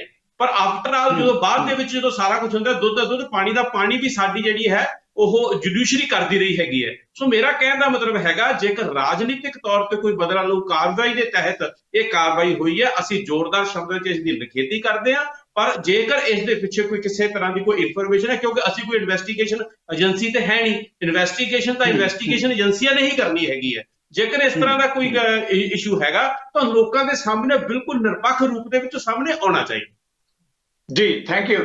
ਤਾਰਨੀ ਸਾਹਿਬ, ਕੈਪਟਨ ਅਮਰਿੰਦਰ ਦੇ ਜਿਹੜਾ ਆਖਰੀ ਬਜਟ ਹੈ ਉਹਦੇ ਤੇ ਵੀ ਮੈਂ ਸਵਾਲ ਲਵਾਂਗਾ। ਅੱਜ ਮੀਡੀਆ 'ਚ ਕਾਫੀ ਵੱਡੀਆਂ ਸੁਰਖੀਆਂ ਇਹ ਵੀ ਰਹੀਆਂ ਕਿ ਵੱਖ-ਵੱਖ ਵਰਗਾਂ ਨੂੰ ਸਗਾਤ ਜਿਹੜੀ ਹੈਗੀ ਹੈ ਸਗਾਤ ਦਾ ਪਟਿਆਲਾ ਦਿੱਤਾ ਗਿਆ। ਕਿਸਾਨੀ ਮੁੱਦੇ ਦੀ ਗੱਲ ਖਾਸ ਤੌਰ ਤੇ ਜਦੋਂ ਆਪਾਂ ਮਨਪ੍ਰੀਤ ਬਾਦਲ ਦੇ ਕਮੈਂਟ, ਜਦੋਂ ਉਹਨਾਂ ਨੇ ਆਪਣਾ ਬਜਟ ਦਾ ਜਿਹੜਾ ਭਾਸ਼ਣ ਹੈ ਉਹਨੂੰ ਸਮੇਟਿਆ, ਉਹਨਾਂ ਨੇ ਕਿਹਾ ਕਿ ਮੇਰਾ ਜਿਹੜਾ ਬਜਟ ਹੈ ਜੋ ਮੈਂ ਆਖਰੀ ਬਜਟ ਇਸ ਦੌਰ ਦਾ ਪੇਸ਼ ਕਰ ਰਿਹਾ ਹਾਂ ਉਹ ਕਿਸਾਨੀ ਨੂੰ, ਕਿਸਾਨੀ ਸੰਘਰਸ਼ ਨੂੰ, ਕਿਸਾਨੀ ਮੁੱਦੇ ਨੂੰ ਸਮਰਪਿਤ ਹੈ। ਤਾਨੀ ਜੀ, ਮੈਂ ਸਵਾਲ ਕਰ ਰਿਹਾ ਕਿ ਕੈਪਟਨ ਅਮਰਿੰਦਰ ਦੀ ਸਰਕਾਰ ਦਾ ਜਿਹੜਾ ਆਖਰੀ ਬਜਟ ਹੈ ਉਹਦੇ 'ਚ ਜਿਹੜੀਆਂ ਮੀਡੀਆ 'ਚ ਸੁਰਖੀਆਂ ਆਈਆਂ ਉਹਦੇ 'ਚ ਕਿਹਾ ਗਿਆ ਕਿ ਵੱਖ-ਵੱਖ ਵਰਗਾਂ ਨੂੰ ਚੰਗੀਆਂ ਸੁਗਾਤਾਂ ਦਿੱਤੀਆਂ ਗਈਆਂ, ਚੁਣਾਵੀ ਬਜਟ ਹੈ। ਖਾਸ ਤੌਰ ਤੇ ਮੈਂ ਮਨਪ੍ਰੀਤ ਬਾਦਲ ਦਾ ਜਿਹੜਾ ਕਮੈਂਟ ਸਾਹਿਬ ਦਾ ਜ਼ਰੂਰ ਜ਼ਿਕਰ ਕਰਨਾ ਚਾਹਾਂਗਾ। ਉਹਨੇ ਆਪਣੇ ਆਖਰ ਦੇ ਵਿੱਚ ਕਹੀ ਹੈ ਗੱਲ ਕਿ ਵੀ ਜਿਹੜਾ ਮੇਰਾ ਬਜਟ ਹੈ ਇਹ ਕਿਸਾਨੀ ਸੰਘਰਸ਼ ਨੂੰ, ਕਿਸਾਨੀ ਮੁੱਦੇ ਨੂੰ ਪੂਰੀ ਤਰ੍ਹਾਂ ਸਮਰਪਿਤ ਹੈ, ਅਸੀਂ ਕਿਸਾਨਾਂ ਦੇ ਨਾਲ ਖੜੇ ਹਾਂ ਡਟ ਕੇ। ਜੀ ਤਾਰਨੀ ਜੀ। ਸਿੱਧੂ ਸਾਹਿਬ, ਕੱਲ ਬਹੁਤ ਸਾਰੇ ਮੀਡੀਆ ਦੇ ਵਿੱਚ ਸਰਦਾਰ ਮਨਪ੍ਰੀਤ ਸਿੰਘ ਬਾਦਲ ਦੀ ਜਿਹੜੀ ਹੈਗੀ ਹੈ ਇੰਟਰਵਿਊ ਆਫਟਰ ਬਜਟ ਜਿਹੜੀ ਹੈਗੀ ਆ ਆਈ ਹੈਗੀ ਹੈ। ਔਰ ਨੰਬਰ 2 ਉਹਨਾਂ ਦਾ ਵਿਧਾਨ ਸਭਾ ਦੇ ਵਿੱਚ ਇਹ ਕਹਿਣਾ ਕਿ ਮੈਂ ਤਾਂ ਜਿਹੜਾ ਹੈਗਾ ਮੇਰਾ ਇਹ ਆਖਰੀ ਬਜਟ ਹੈ, I fed up from all these things. ਔਰ ਨੰਬਰ 2 ਇੱਕ ਗੱਲ ਉਹ ਹੋਰ ਕਹਿ ਰਿਹਾ ਕਿ ਮੈਂ ਸੁਰਖਰੂ ਹੋ ਕੇ ਪ੍ਰਮਾਤਮਾ ਦੇ ਕੋਲ ਜਾਣਾ ਚਾਹੁੰਦਾ। ਇਹਦਾ ਮਤਲਬ ਜਿਹੜਾ ਹੈਗਾ ਉਹਨਾਂ ਦੇ ਦਿਮਾਗ ਤੇ ਕਿੰਨਾ ਪ੍ਰੈਸ਼ਰ ਹੈਗਾ ਝੂਠ ਬੋਲ ਕੇ ਕਿ ਉਹ ਵੀ ਜਿਹੜਾ ਹੈਗਾ ਅੱਜ ਕਾਂਗਰਸ ਦੀ ਸਰਕਾਰ ਤੋਂ ਇਸ ਝੂਠੇ ਬਜਟ ਤੋਂ ਕਿਨਾਰਾ ਕਰਨ ਦੀ ਉਹਦੇ ਫਿਰਾਕ ਦੇ ਵਿੱਚ ਆਏ ਹੋਏ ਹੈਗੇ ਆ।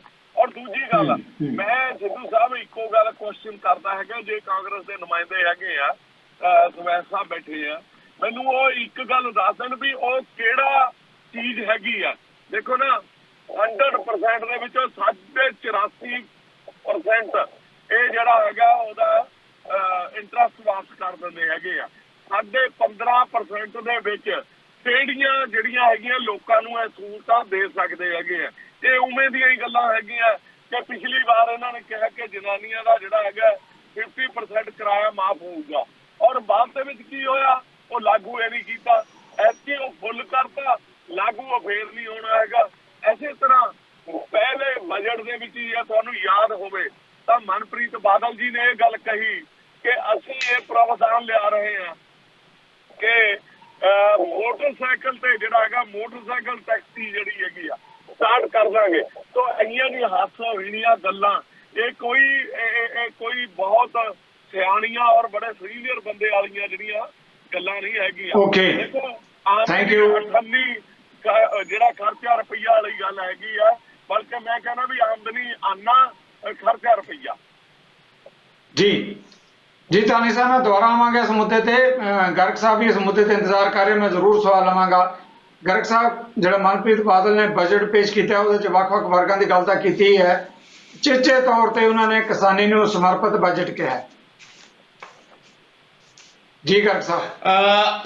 ਸਿੱਧੂ ਸਾਹਿਬ, ਪਹਿਲੀ ਗੱਲ ਤਾਂ ਜਦੋਂ ਇਹ ਬਜਟ 5 ਤਰੀਕ ਨੂੰ ਪੇਸ਼ ਕਰਨ ਦੀ ਬਜਾਏ ਪੰਜਾਬ ਸਰਕਾਰ ਨੇ ਫੈਸਲਾ ਲਿਆ ਕਿ 8 ਤਰੀਕ ਨੂੰ ਇਹ ਬਜਟ ਪੇਸ਼ ਕਰਾਂਗੇ, ਤਾਂ ਅਸੀਂ ਉਸੇ ਦਿਨ ਹੀ ਕਹਿਤਾ ਸੀ ਇਹ ਬਜਟ ਜਿਹੜਾ ਹੈਗਾ ਪ੍ਰਸ਼ਾਂਤ ਕਿਸ਼ੋਰ ਬਣਾਏਗਾ।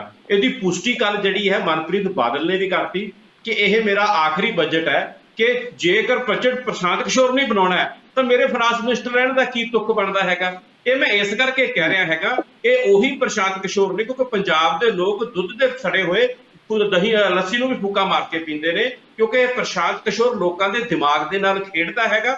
ਔਰ ਪਹਿਲਾਂ ਇਸ ਨੇ ਜਿਹੜਾ ਹੈਗਾ ਉਸ ਜਦੋਂ ਇਹ 2017 ਦੇ ਇਲੈਕਸ਼ਨ ਦੇ ਵਿੱਚ ਆਇਆ ਸੀ, ਹੁਣ ਤਾਂ ਖੈਰ ਸਰਕਾਰ ਠੇਕੇ ਤੇ ਚਲਾ ਰਿਹਾ ਨਾ, ਉਦੋਂ ਇਹ ਕਾਂਗਰਸ ਪਾਰਟੀ ਵੱਲੋਂ ਆਇਆ ਸੀ, ਤਾਂ ਉਸਨੇ ਦੇਖਿਆ ਕਿ ਪੰਜਾਬ ਦੇ ਵਿੱਚ ਨਸ਼ਿਆਂ ਦਾ ਬਹੁਤ ਵੱਡਾ ਮੁੱਦਾ ਹੈਗਾ।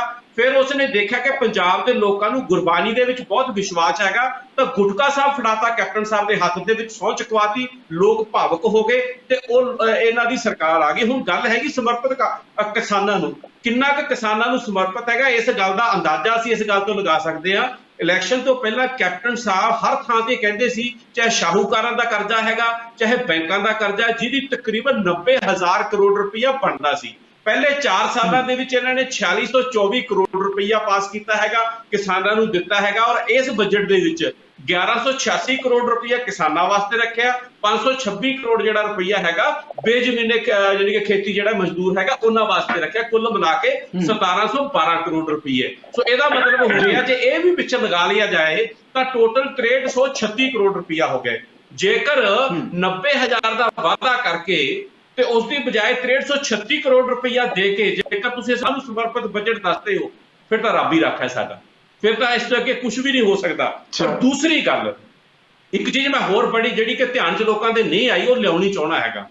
ਇਹਨਾਂ ਨੇ ਇੱਕ ਗੱਲ ਕਿਹਾ ਸੀ ਘਰ ਘਰ ਨੌਕਰੀ ਦਾ। ਇਹਨਾਂ ਨੇ ਬੜਾ ਸਵੈਸ ਸਾਹਿਬ ਨੇ ਵੀ ਬੜੇ ਡਿਬੇਟਸ 'ਚ ਆ ਕੇ ਆਖਿਆ ਸੀ ਅਸੀਂ ਲੱਖਾਂ ਲੋਕਾਂ ਨੂੰ ਨੌਕਰੀ ਦੇਤੀ। ਇਹ ਡਿਬੇਟ ਦਾ ਵਿਸ਼ਾ ਕਿੱਦਾਂ ਦੀ ਨੌਕਰੀ ਦਿੱਤੀ। ਇਹਨਾਂ ਨੇ ਜਿਹੜੀ ਕੱਲ ਸਪੀਚ ਦਿੱਤੀ ਹੈ ਉਹਦੇ 246 ਨੰਬਰ ਜਿਹੜਾ ਪੈਰਾ ਹੈਗਾ ਉਹਦੇ ਵਿੱਚ ਦੱਸਦੇ ਨੇ ਕਿ ਪੰਜਾਬ ਸਰਕਾਰ ਨੇ ਇੱਕ ਪੋਰਟਲ ਬਣਾਇਆ, ਉਸ ਪੋਰਟਲ ਦੇ ਉੱਤੇ 11 ਲੱਖ ਤੇ 8,000 ਬੇਰੁਜ਼ਗਾਰ ਨੌਜਵਾਨਾਂ ਨੇ ਆਪਣੇ ਆਪ ਨੂੰ ਰਜਿਸਟਰ ਕੀਤਾ ਤੇ 248 ਨੰਬਰ ਪੈਰੇ ਦੇ ਵਿੱਚ ਕਹਿੰਦੇ ਨੇ ਕਿ ਉਹਨਾਂ ਚੋਂ ਅਸੀਂ 3 ਲੱਖ ਤੇ 22,000 ਨੌਜਵਾਨਾਂ ਨੂੰ ਨੌਕਰੀ ਦੇਤੀ। ਇਹਦਾ ਮਤਲਬ ਇਹ ਮੰਨਦੇ ਆ ਕਿ 8 ਲੱਖ ਬੇਰੁਜ਼ਗਾਰ ਰਜਿਸਟਰਡ ਬੇਰੁਜ਼ਗਾਰ ਜਿਹੜੇ ਇਹਨਾਂ ਦੇ ਪੋਰਟਲ ਤੇ ਹੈਗੇ ਉਹ ਅੱਜ ਐਗਜ਼ਿਸਟ ਕਰਦੇ ਆ। ਔਰ ਉਹਨਾਂ 8 ਲੱਖ ਵਾਸਤੇ ਜਿਹੜਾ 2500 ਰੁਪਏ ਦਾ ਬੇਰੁਜ਼ਗਾਰੀ ਭੱਤਾ ਦੇਣਾ ਸੀ, ਇਸ ਬਜਟ ਦੇ ਵਿੱਚ ਉਹਦਾ ਕਿੱਥੇ ਪ੍ਰੋਵੀਜ਼ਨ ਹੈ? ਉਹਦਾ ਕੋਈ ਜ਼ਿਕਰ ਨਹੀਂ ਹੈਗਾ। ਜੀ ਆਪਾਂ ਜਵਾਬ ਲੈਣੇ ਆ, ਆਪਾਂ ਜਵਾਬ ਮੰਗਦੇ ਆ।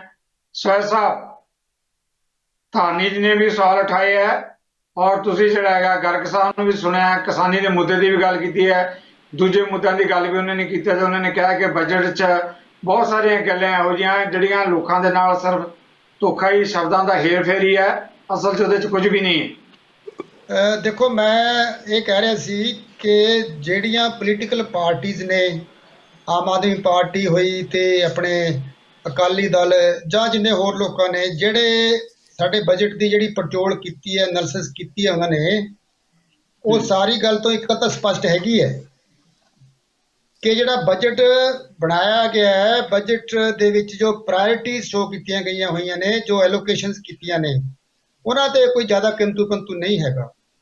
ਤੇ ਆਮ ਆਦਮੀ ਪਾਰਟੀ ਦਾ ਵੀ ਜਿਹੜਾ ਖਾਸ ਕਰਕੇ ਕਹਿਣਾ ਕਿ ਜੀ ਪ੍ਰਸ਼ਾਂਤ ਕਿਸ਼ੋਰ ਨੇ ਬਣਾਇਆ ਇਹ ਬਜਟ, ਉਹਨਾਂ ਨੇ ਤਿਆਰ ਕੀਤਾ ਹੈ, ਉਦੋਂ ਵੀ ਇਹੀ ਲੱਗਦਾ ਹੈ ਕਿ ਇਹਨਾਂ ਦਾ ਕਹਿਣਾ ਇਹ ਹੈਗਾ ਕਿ ਦੇਖੋ ਜੀ ਬਜਟ ਤਾਂ ਠੀਕ ਹੈਗਾ, ਲੇਕਿਨ ਇੰਪਲੀਮੈਂਟ ਕਿਵੇਂ ਕਰਦੇ ਨੇ, ਇਹਨੂੰ ਅੱਗੇ ਗਰਾਊਂਡ ਤੇ ਕਿਵੇਂ ਇੰਪਲੀਮੈਂਟ ਕਰਨਗੇ, ਡਿਲੀਵਰ ਕਿਵੇਂ ਕਰਨਗੇ। ਜੀ ਹੁਣ ਗੱਲ ਇਹ ਹੈਗੀ ਹੈ, ਜਿੰਨਾ ਵੀ ਤੁਸੀਂ ਦੇਖੋ ਹਰ ਸੈਕਟਰ ਦਾ ਜਿਹੜਾ ਹੈਗਾ ਧਿਆਨ ਰੱਖਿਆ ਗਿਆ, ਖਾਸ ਕਰ ਕਿਸਾਨੀ ਦਾ, ਤੇ ਹਰ ਸਬਜੈਕਟ ਤੇ ਜਿਹੜਾ ਹੈਗਾ ਪ੍ਰੋਜੈਕਟਸ ਵਾਸਤੇ ਜਿਹੜੀ ਐਲੋਕੇਸ਼ਨ ਕੀਤੀ ਗਈ ਹੈਗੀ ਹੈ ਬਹੁਤ ਵਧੀਆ ਢੰਗ ਨਾਲ ਕੀਤੀ ਗਈ ਹੈਗੀ ਹੈ। ਇੱਕ ਬੈਲੈਂਸ ਆਪਾਂ ਬਜਟ ਕਹਿ ਸਕਦੇ ਹਾਂ ਇਹਨਾਂ ਹਾਲਾਤਾਂ ਦੇ ਵਿੱਚ। ਜੋ ਸਾਡੀ ਇਨਕਮ ਹੈਗੀ ਹੈ, ਜੋ ਅਸੀਂ ਐਕਸਪੈਂਡੀਚਰ ਕਰਨਾ ਹੈ, ਕਿਹੜੀ ਅਸੀਂ ਪ੍ਰਾਇਰਟੀ ਨੂੰ ਕਿੰਨੀ ਐਲੋਕੇਸ਼ਨ ਕਰਨੀ ਹੈਗੀ ਹੈ, ਸੈਕਟਰ ਨੂੰ ਕਿਵੇਂ ਕਰਨੀ ਹੈ, ਖੇਤੀ ਨੂੰ, ਹੈਲਥ ਨੂੰ, ਐਜੂਕੇਸ਼ਨ ਨੂੰ, ਜਾਂ ਹੋਰ ਸਾਰੇ ਪਾਸੇ ਜਿਹੜੇ ਡਿਵੈਲਪਮੈਂਟ ਵਾਸਤੇ ਕੀ ਕਰਨਾ ਹੈ, ਉਹ ਬਿਲਕੁਲ ਠੀਕ ਹੈਗਾ। ਲੇਕਿਨ ਜਿਹੜਾ ਬਿਲਕੁਲ ਇਹ ਵੀ ਠੀਕ ਕਹਿ ਰਹੇ ਨੇ ਕਿ ਜਿਹੜਾ $1 ਮਿਲੀਅਨ ਕੁਐਸਚਨ ਇਹੀ ਹੈਗਾ ਕਿ ਅਸੀਂ ਆਪਦੇ ਰਹਿੰਦੇ ਸਮੇਂ ਦੇ ਵਿੱਚ, ਜਿੰਨਾ ਸਾਡਾ ਸਮਾਂ ਰਹਿ ਰਿਹਾ ਇਲੈਕਸ਼ਨ ਤੋਂ ਪਹਿਲਾਂ, ਅਸੀਂ ਗਰਾਊਂਡ ਲੈਵਲ ਤੇ ਡਿਲੀਵਰ ਕਿਵੇਂ ਕਰਦੇ ਹਾਂ, ਇਹਦੇ ਵਿੱਚ ਅਸੀਂ ਕਿੰਨਾ ਐਕਸਪੈਂਡੀਚਰ ਕਰਦੇ ਹਾਂ। ਕਈ ਤਾਂ ਪ੍ਰੋਜੈਕਟ ਇਹੋ ਜਿਹੇ ਜਿਹੜੇ ਜੁਲਾਈ 'ਚ ਜਾ ਕੇ ਸ਼ੁਰੂ ਹੋਣੇ ਆ, ਉਦੋਂ ਇਲੈਕਸ਼ਨ ਆ ਜਾਣੀ ਹੈ। ਨਹੀਂ, ਦੇਖੋ ਜਿਹੜੀ ਕੋਡ ਆਫ ਕੰਡਕਟ ਹੁੰਦੀ ਹੈ ਸਿੱਧੂ ਸਾਹਿਬ, ਜਿਹੜੇ ਪ੍ਰੋਜੈਕਟ ਸ਼ੁਰੂ ਹੋ ਗਏ ਪਹਿਲਾਂ ਉਹਨਾਂ ਤੇ ਫਿਰ ਕੋਡ ਨਹੀਂ ਲੱਗਦੀ ਹੁੰਦੀ, ਉਹ ਕੰਟੀਨਿਊ ਰਹਿੰਦੇ ਨੇ। ਸਿਰਫ ਨਵੇਂ ਪ੍ਰੋਜੈਕਟ ਆਪਾਂ ਕੋਡ ਆਫ ਕੰਡਕਟ ਲੱਗਣ ਤੋਂ ਬਾਅਦ ਨਵੇਂ ਪ੍ਰੋਜੈਕਟ ਸ਼ੁਰੂ ਨਹੀਂ ਕਰਦੇ ਹੁੰਦੇ। ਆਨ ਗੋਇੰਗ ਪ੍ਰੋਜੈਕਟ ਜਿਹੜੇ ਸ਼ੁਰੂ ਹੋ ਗਏ ਉਹਨਾਂ ਤੇ ਕੋਈ ਰੋਕ ਨਹੀਂ ਹੁੰਦੀ ਹੈਗੀ, ਉਹ ਚੱਲਦੇ ਰਹਿੰਦੇ ਹੁੰਦੇ ਨੇ। ਸੋ ਸਾਡਾ ਵੀ, ਪਾਰਟੀ ਦਾ ਵੀ, ਸਾਡੀ ਗਵਰਨਮੈਂਟ ਦਾ, ਸਾਡੀ ਪਾਰਟੀ ਦਾ ਵੀ ਸਾਰਾ ਜ਼ੋਰ ਇਸੇ ਗੱਲ ਤੇ ਹੋਏਗਾ ਕਿ ਅਸੀਂ ਇਸ ਬਜਟ ਦੀਆਂ ਪ੍ਰੋਵੀਜ਼ਨ ਨੂੰ ਗਰਾਊਂਡ ਲੈਵਲ ਤੇ ਇੰਪਲੀਮੈਂਟ ਕਿਵੇਂ ਕਰਦੇ ਹਾਂ, ਜੋ ਅਸੀਂ ਫੰਡ ਰੱਖੇ ਆ ਉਹਨੂੰ ਸਪੈਂਡ ਕਿਵੇਂ ਕਰਦੇ ਹਾਂ ਤੇ ਪ੍ਰੋਪਰ ਸਪੈਂਡ ਕਿਵੇਂ ਕਰਦੇ ਹਾਂ, ਉਹ ਸਾਡਾ ਟੈਸਟ ਜਿਹੜਾ ਹੋਏਗਾ ਉਹੀ ਲੋਕਾਂ ਸਾਹਮਣੇ ਹੋਏਗਾ। ਸੋ ਅਸੀਂ ਸਾਰਾ ਜ਼ੋਰ ਲਾਵਾਂਗੇ। ਦੇਖੋ, ਤੁਸੀਂ ਦੇਖੋਗੇ, ਅਸੀਂ ਸਾਰਾ ਜ਼ੋਰ ਸਾਡੀ ਸਰਕਾਰ ਦਾ, ਪਾਰਟੀ ਦਾ ਇਸ ਗੱਲ ਤੇ ਹੋਏਗਾ ਕਿ ਸਾਡੀ ਜਿਹੜੀ ਇਹ ਬਜਟ ਹੈਗਾ ਗਰਾਊਂਡ ਲੈਵਲ ਤੇ ਇੰਪਲੀਮੈਂਟ ਹੋਵੇ। ਮੈਂ ਤਾਂ ਇੱਥੋਂ ਤੱਕ ਵੀ ਜਾਣਨਾ, ਮੇਰਾ ਜਾਤੀ ਤੌਰ ਤੇ ਹੈਗਾ ਇਹ ਵਿਚਾਰ ਕਿ ਜੇ ਅਸੀਂ 90% ਵੀ ਡਿਲੀਵਰ ਕਰ ਦਈਏ ਜੋ ਬਜਟ ਦੇ ਵਿੱਚੋਂ, ਤਾਂ ਵੀ ਸਾਨੂੰ ਮਤਲਬ ਬਹੁਤ ਵੱਡੀ ਜਿਹੜੀ ਹੈਗੀ ਲੋਕਾਂ ਸਾਹਮਣੇ ਆਪਾਂ ਦਿਖਾਉਣ ਵਾਸਤੇ ਸਾਡੀ ਅਚੀਵਮੈਂਟ ਹੋਏਗੀ ਕਿ ਦੇਖੋ ਅਸੀਂ ਆਹ ਡਿਲੀਵਰ ਕੀਤਾ। ਜੀ ਥੈਂਕ ਯੂ, ਵੱਡਾ ਦਾਵਾ ਤੁਹਾਡਾ। ਗਰਗ ਸਾਹਿਬ, ਪ੍ਰਾਸ਼ਰ ਜੀ ਕਾਫੀ ਦੇਰ ਦੇ ਇੰਤਜ਼ਾਰ ਕਰ ਰਹੇ। ਗਰਗ ਜੀ, ਪਹਿਲਾਂ ਤੁਸੀਂ ਆਪਣੀ ਗੱਲ ਪਲੀਜ਼ ਮੁਕੰਮਲ ਕਰ ਲਿਓ। ਨਹੀਂ ਸਰ, ਪ੍ਰਾਸ਼ਰ ਜੀ ਨੂੰ ਪੁੱਛ ਲਓ। ਮੇਰੀ ਗੱਲ ਥੋੜੀ ਜਿਹੀ ਲੰਬੀ ਹੈ ਕਿਉਂਕਿ ਮੈਂ ਤੁਹਾਨੂੰ ਕਿਹਾ ਟੈਕਨੀਕਲ ਐਸਪੈਕਟ ਸਾਹਮਣੇ ਲੈ ਕੇ ਆਉਣਾ ਤੇ ਤੁਸੀਂ ਇਸ ਕਰਕੇ ਪ੍ਰਾਸ਼ਰ ਜੀ ਦਾ ਪਹਿਲੇ ਲੈ ਲਓ। ਕੋਈ ਗੱਲ ਨਹੀਂ ਗਰਗ ਸਾਹਿਬ, ਤੁਸੀਂ ਆਪਣੀ ਗੱਲ ਕਰ ਲਓ, ਕੋਈ ਨੋ ਇਸ਼ੂ। ਪ੍ਰਾਸ਼ਰ ਜੀ ਗੱਲ ਕਰ ਲੈਣਗੇ, ਤੁਸੀਂ ਕਰ ਲਓ ਗੱਲ। ਅੱਛਾ, ਮੈਂ ਇੱਥੇ ਇਹ ਕਹਿਣਾ ਚਾਹਨਾ ਕਿ ਪੰਜਾਬ ਜਿਹੜਾ ਇਕਨੋਮਿਕ ਸਰਵੇ ਹੈਗਾ ਤੇ ਜਿਹੜੀ ਬਾਦਲ ਸਾਹਿਬ ਦੀ, ਮਨਪ੍ਰੀਤ ਬਾਦਲ ਸਾਹਿਬ ਦੀ ਸਪੀਚ ਹੈਗਾ, ਉਹ 'ਚ ਬਹੁਤ ਵੱਡੀ ਕੰਟਰਾਡਿਕਸ਼ਨ ਹੈਗੀ ਹੈ। ਜਿਹੜਾ ਪੰਜਾਬ ਇਕਨੋਮਿਕ ਸਰਵੇ ਹੈਗਾ ਉਹ ਵੀ ਇੱਕ ਜਿਹੜਾ ਗਵਰਨਮੈਂਟ ਦਾ ਡਾਕੂਮੈਂਟ ਹੈਗਾ, ਉਹ ਕੋਈ ਪ੍ਰਾਈਵੇਟ ਡਾਕੂਮੈਂਟ ਨਹੀਂ ਹੈ। ਉਸ ਡਾਕੂਮੈਂਟ ਦੇ ਮੁਤਾਬਕ ਜਿਹੜੀ 2020 ਤੇ 2021 ਦੀ GDP ਹੈ, ਉਹ ਜਿਹੜੀ ਹੈ 5,41,615 ਕਰੋੜ ਰੁਪਏ ਦੀ ਹੈ। ਯਾਨੀ ਕਿ ਜਿੰਨੀ ਇਹਨਾਂ ਨੇ ਪ੍ਰੋਜੈਕਟ ਕੀਤੀ ਸੀ ਉਹਦੇ 'ਚ ਕੰਟਰੈਕਸ਼ਨ ਹੈਗੀ ਹੈ 5.8% ਦੀ।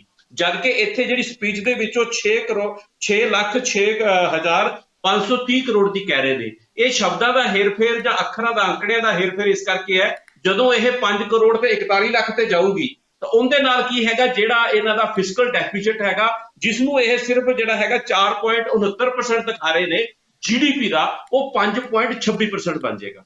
ਤਾਂ ਇਹ ਸਾਰੀਆਂ ਫਿਗਰਾਂ ਇਹਨਾਂ ਦੀ ਹਿੱਲ ਜਾਣਗੀਆਂ। ਔਰ ਜਦੋਂ ਇਹ ਰੈਵਨਿਊ ਡੈਫੀਸ਼ੀਐਂਟ ਘਟਾਉਣ ਦੀ ਗੱਲ ਕਰਦੇ ਨੇ, ਜੇਕਰ ਤੁਸੀਂ ਪਿਛਲੇ 4 ਬਜਟ ਦੇਖੇ ਹੋਣ ਤਾਂ ਉਹਨੂੰ 4 ਬਜਟਾਂ ਦੇ ਵਿੱਚ ਸਮਝ ਆਊਗੀ ਪੈਸੇ ਐਲੋਕੇਟ ਕਰ ਦਿੱਤੇ ਜਾਂਦੇ ਆ, ਪਰ ਬਾਅਦ ਦੇ ਵਿੱਚ ਉਹ ਖਰਚੇ ਨਹੀਂ ਜਾਂਦੇ। ਜਦੋਂ ਉਹ ਪੈਸੇ ਖਰਚੇ ਨਹੀਂ ਜਾਂਦੇ ਤੇ ਉਸ ਦੇ ਨਾਲ ਜਿਹੜਾ ਹੈਗਾ ਬਜਟ ਦਾ ਜਿਹੜਾ ਡੈਫੀਸਿਟ ਹੈਗਾ, ਰੈਵਨਿਊ ਡੈਫੀਸਿਟ ਹੁੰਦਾ ਹੈਗਾ, ਇਨਕਮ ਅਤੇ ਐਕਸਪੈਂਡੀਚਰ ਦੇ ਵਿੱਚ ਜਿਹੜਾ ਡਿਫਰੈਂਸ ਹੁੰਦਾ ਉਹ ਘਟ ਜਾਂਦਾ। ਦੂਸਰੀ ਗੱਲ, ਜਿਹੜਾ ਇਸ ਵਾਰ ਬਜਟ ਪੇਸ਼ ਕੀਤਾ ਹੈ, ਬਜਟ ਦਾ ਸਾਈਜ਼ ਹੈਗਾ 1,68,015 ਕਰੋੜ ਰੁਪਏ ਦਾ। ਜਦ ਕਿ ਜਿਹੜੀ ਇਨਕਮ ਦੇ ਵਿੱਚ ਇਹਨਾਂ ਨੇ ਈਵਨ ਜਿਹੜੇ ਲੋਨ ਲੈਣੇ ਆ ਉਹ ਵੀ ਇਨਕਲੂਡ ਕੀਤੇ ਹੋਏ ਆ, ਉਹ ਹੈਗਾ 1,62,599 ਕਰੋੜ। ਇਹਦਾ ਮਤਲਬ ਜਿਹੜਾ 6,000 ਕਰੋੜ ਦਾ ਇਸ ਬਜਟ ਦੇ ਵਿੱਚ ਸਿੱਧਾ ਗੈਪ ਹੈਗਾ। ਹੁਣ ਉਹ 6,000 ਕਰੋੜ ਉਹ ਕਿੱਥੋਂ ਆਏਗਾ? ਕੋਈ ਨਵੇਂ ਟੈਕਸ ਲਗਾਉਣਗੇ ਜਾਂ ਫਿਰ ਜਿਹੜੀਆਂ ਇਹ ਐਲੋਕੇਸ਼ਨਾਂ ਦਿਖਾ ਰਹੇ ਨੇ, ਲਾਈਕ ਜਿਵੇਂ ਮਹਿਲਾਵਾਂ ਦੀ ਇਹਨਾਂ ਨੇ ਫ੍ਰੀ ਉਹ ਦੱਸਤੀ, ਉਹ ਕਰਨਗੇ ਲਾਗੂ ਕਿ ਨਹੀਂ ਕਰਨਗੇ? ਜਿਵੇਂ ਪਿਛਲੀ ਵਾਰੀ ਵੀ ਹੋਇਆ ਸੀ, ਉਹ ਲਾਗੂ ਨਹੀਂ ਹੋਈ।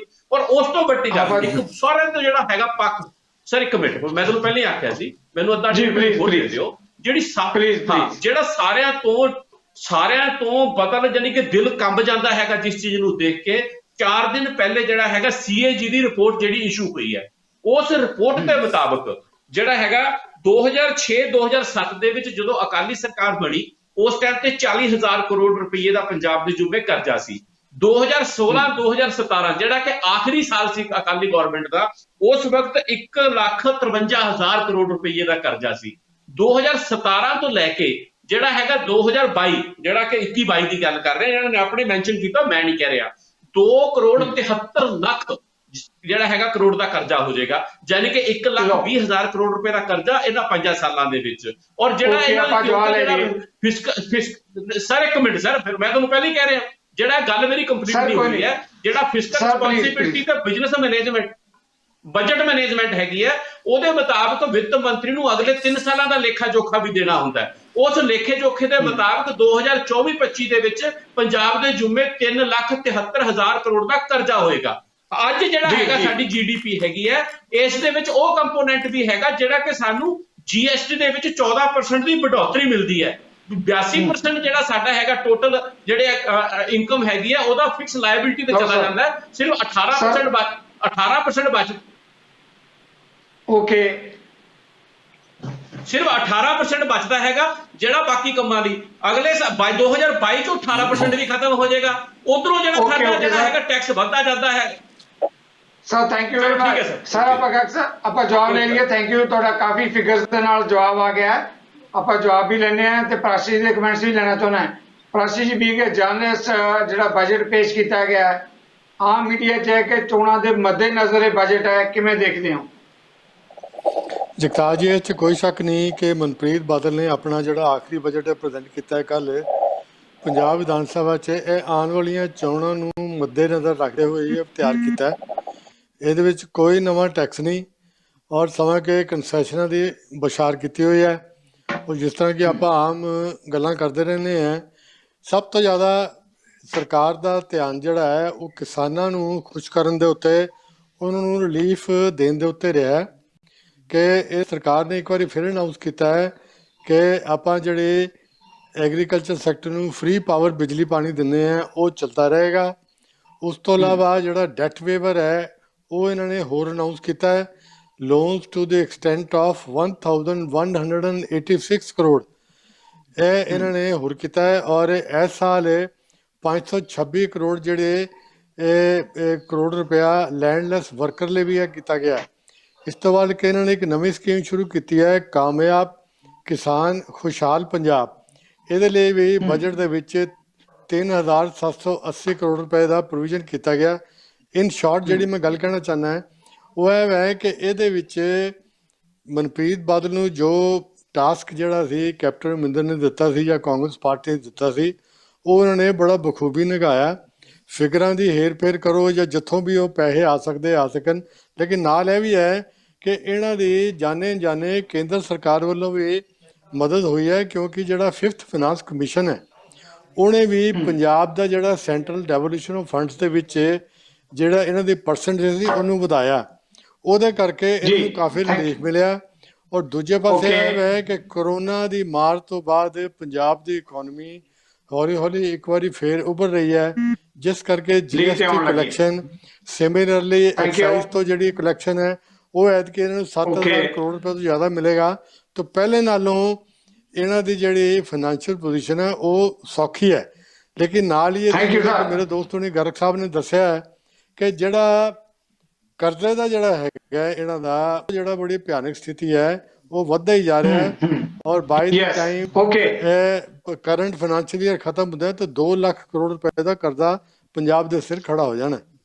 ਓਕੇ, ਆਪਾਂ ਜਵਾਬ ਲੈਣੇ ਆ। ਬਿਲਕੁਲ, ਥੈਂਕ ਯੂ ਵੈਰੀ ਮਚ ਸਵੈ ਜੀ। ਆਪਣੇ ਕੋਲ ਸਮਾਂ ਵੀ ਨਹੀਂ ਪਰ ਜਵਾਬ ਵੀ ਅਹਿਮ ਹੈ ਜਿਹੜਾ ਅਸੀਂ ਲੈਣਾ ਚਾਹੁੰਦੇ ਹਾਂ ਦਰਸ਼ਕਾਂ ਲਈ, ਕਿ ਜਿਸ ਤਰ੍ਹਾਂ ਦੀ ਸਥਿਤੀ ਬਣੀ ਹੈ, ਗਰਗ ਸਾਹਿਬ ਨੇ ਕਿਹਾ, ਪਹਿਲਾਂ ਧਾਰਨੀ ਸਾਹਿਬ ਨੇ ਕਿਹਾ ਤੇ ਪ੍ਰਾਸ਼ੀ ਜੀ ਨੇ ਕਿਹਾ ਕਿ ਕਰਜ਼ੇ ਦੀ ਐਡੀ ਵੱਡੀ ਫੰਡ ਬਣਦੀ ਜਾ ਰਹੀ ਹੈ। ਚਾਹੇ ਆਪਾਂ ਬੱਸ ਸਫ਼ਰ ਦੀ ਗੱਲ ਕਰ ਲਈਏ ਤੇ ਦੂਜੀਆਂ ਸਹੂਲਤਾਂ ਦੀ ਗੱਲ ਕਰ ਲਈਏ, ਆਰਥਿਕ ਤੌਰ ਤੇ ਜੇ ਕਰਜ਼ੇ ਦੇ ਬੋਝ ਹੇਠਾਂ ਪੰਜਾਬ ਬੁਰੀ ਤਰ੍ਹਾਂ ਫਸ ਗਿਆ ਤੇ ਅੱਗੇ ਕੋਈ ਇਸ ਤਰ੍ਹਾਂ ਦਾ ਰੋਡ ਮੈਪ ਵੀ ਨਹੀਂ ਕਿ ਸੰਕਟ ਚੋਂ ਕਿਵੇਂ ਕੱਢਿਆ ਜਾ ਸਕਦਾ ਪੰਜਾਬ। ਜੀ ਸਰ ਜੀ, ਲਾਸਟ ਕਮੈਂਟ। ਕਰਜ਼ੇ ਦੀ ਸਮੱਸਿਆ ਜਿਹੜੀ ਹੈਗੀ ਹੈ ਜੀ, ਇਹ ਤਾਂ ਬਹੁਤ ਵੱਡੀ ਤੇ ਡੂੰਘੀ ਚਿੰਤਾ ਦਾ ਇੱਕ ਵਿਸ਼ਾ ਹੈਗਾ ਜੀ।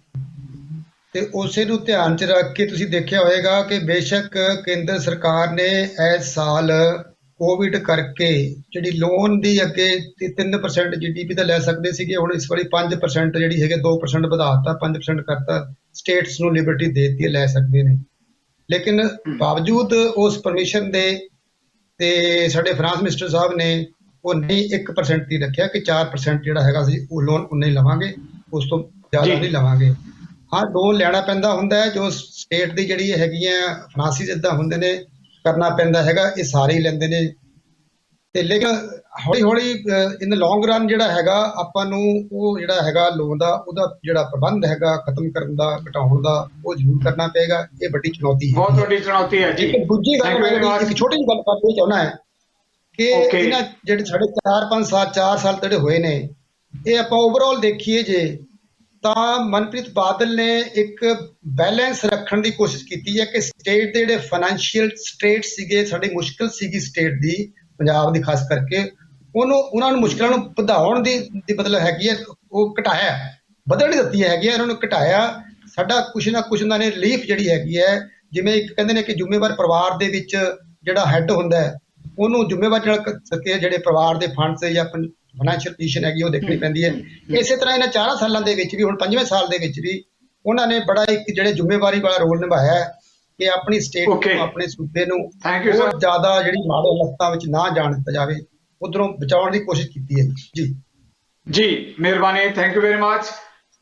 ਡਿਬੇਟ ਦੇ ਜਿਹੜੇ ਅਹਿਮ ਮੁੱਦੇ ਆਪਾਂ ਅੱਜ ਜਿਨ੍ਹਾਂ ਤੇ ਚਰਚਾ ਕੀਤੀ ਹੈ, ਚਾਹੇ ਸੁਖਪਾਲ ਖਹਿਰਾ ਦਾ ਮਾਮਲਾ ਹੈ, ਇਹ ਸਵਾਲ ਉੱਪਰ ਕੇ ਸਾਹਮਣੇ ਆ ਰਿਹਾ ਕਿ ਕੇਂਦਰ ਕਿਸ ਤਰੀਕੇ ਨਾਲ ਆਪਣੇ ਵਿਰੋਧੀਆਂ ਲਈ ਏਜੰਸੀਆਂ ਦਾ ਇਸਤੇਮਾਲ ਕਰਦਾ ਹੈ।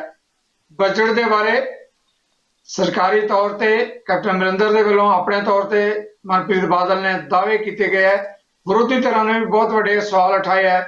ਇੱਕ ਸਵਾਲ ਜਿਹੜਾ ਸਾਰਿਆਂ ਤੇ ਸਹਿਮਤੀ ਬਣਦੀ ਹੈ ਕਿ ਪੰਜਾਬ ਬਹੁਤ ਵੱਡੇ ਆਰਥਿਕ ਸੰਕਟ ਦਾ ਸ਼ਿਕਾਰ ਹੈ, ਇਹਦਾ ਹੱਲ ਸਾਰੀਆਂ ਧਿਰਾਂ ਨੂੰ ਮਿਲ ਕੇ ਹੀ ਲੱਭਣਾ ਪਏਗਾ। ਇਹਨਾਂ ਮੁੱਦਿਆਂ ਤੇ ਆਉਣ ਲਈ ਮੈਂ ਧਾਰਨੀ ਸਾਹਿਬ, ਗਰਗ ਸਾਹਿਬ, ਸੁਵੈਜ ਜੀ ਤੇ ਸਾਡੇ ਸੀਨੀਅਰ ਜਰਨਲਿਸਟ ਪ੍ਰਾਸ਼ਾ ਜੀ, ਸਾਰਿਆਂ ਦਾ ਬਹੁਤ ਬਹੁਤ ਧੰਨਵਾਦੀ ਹਾਂ। ਤੇ ਇਸ ਦੇ ਨਾਲ ਹੀ ਤੁਹਾਡੇ ਕੋਲੋਂ ਵੀ ਲਵਾਂਗਾ ਇਜਾਜ਼ਤ। ਸਤਿ ਸ੍ਰੀ ਅਕਾਲ। ਸਾਡਾ ਹਰ ਇੱਕ ਪ੍ਰੋਗਰਾਮ ਦੇਖਣ ਤੇ ਸਾਡੇ ਨਾਲ ਜੁੜਨ ਲਈ ਸਬਸਕ੍ਰਾਈਬ ਕਰੋ ਚੈਨਲ ਪੰਜਾਬੀ ਤੇ ਨੋਟੀਫਿਕੇਸ਼ਨ ਲਈ ਬੈਲ ਆਈਕਨ ਵਾਲੇ ਬਟਨ ਤੇ ਕਲਿੱਕ ਕਰੋ।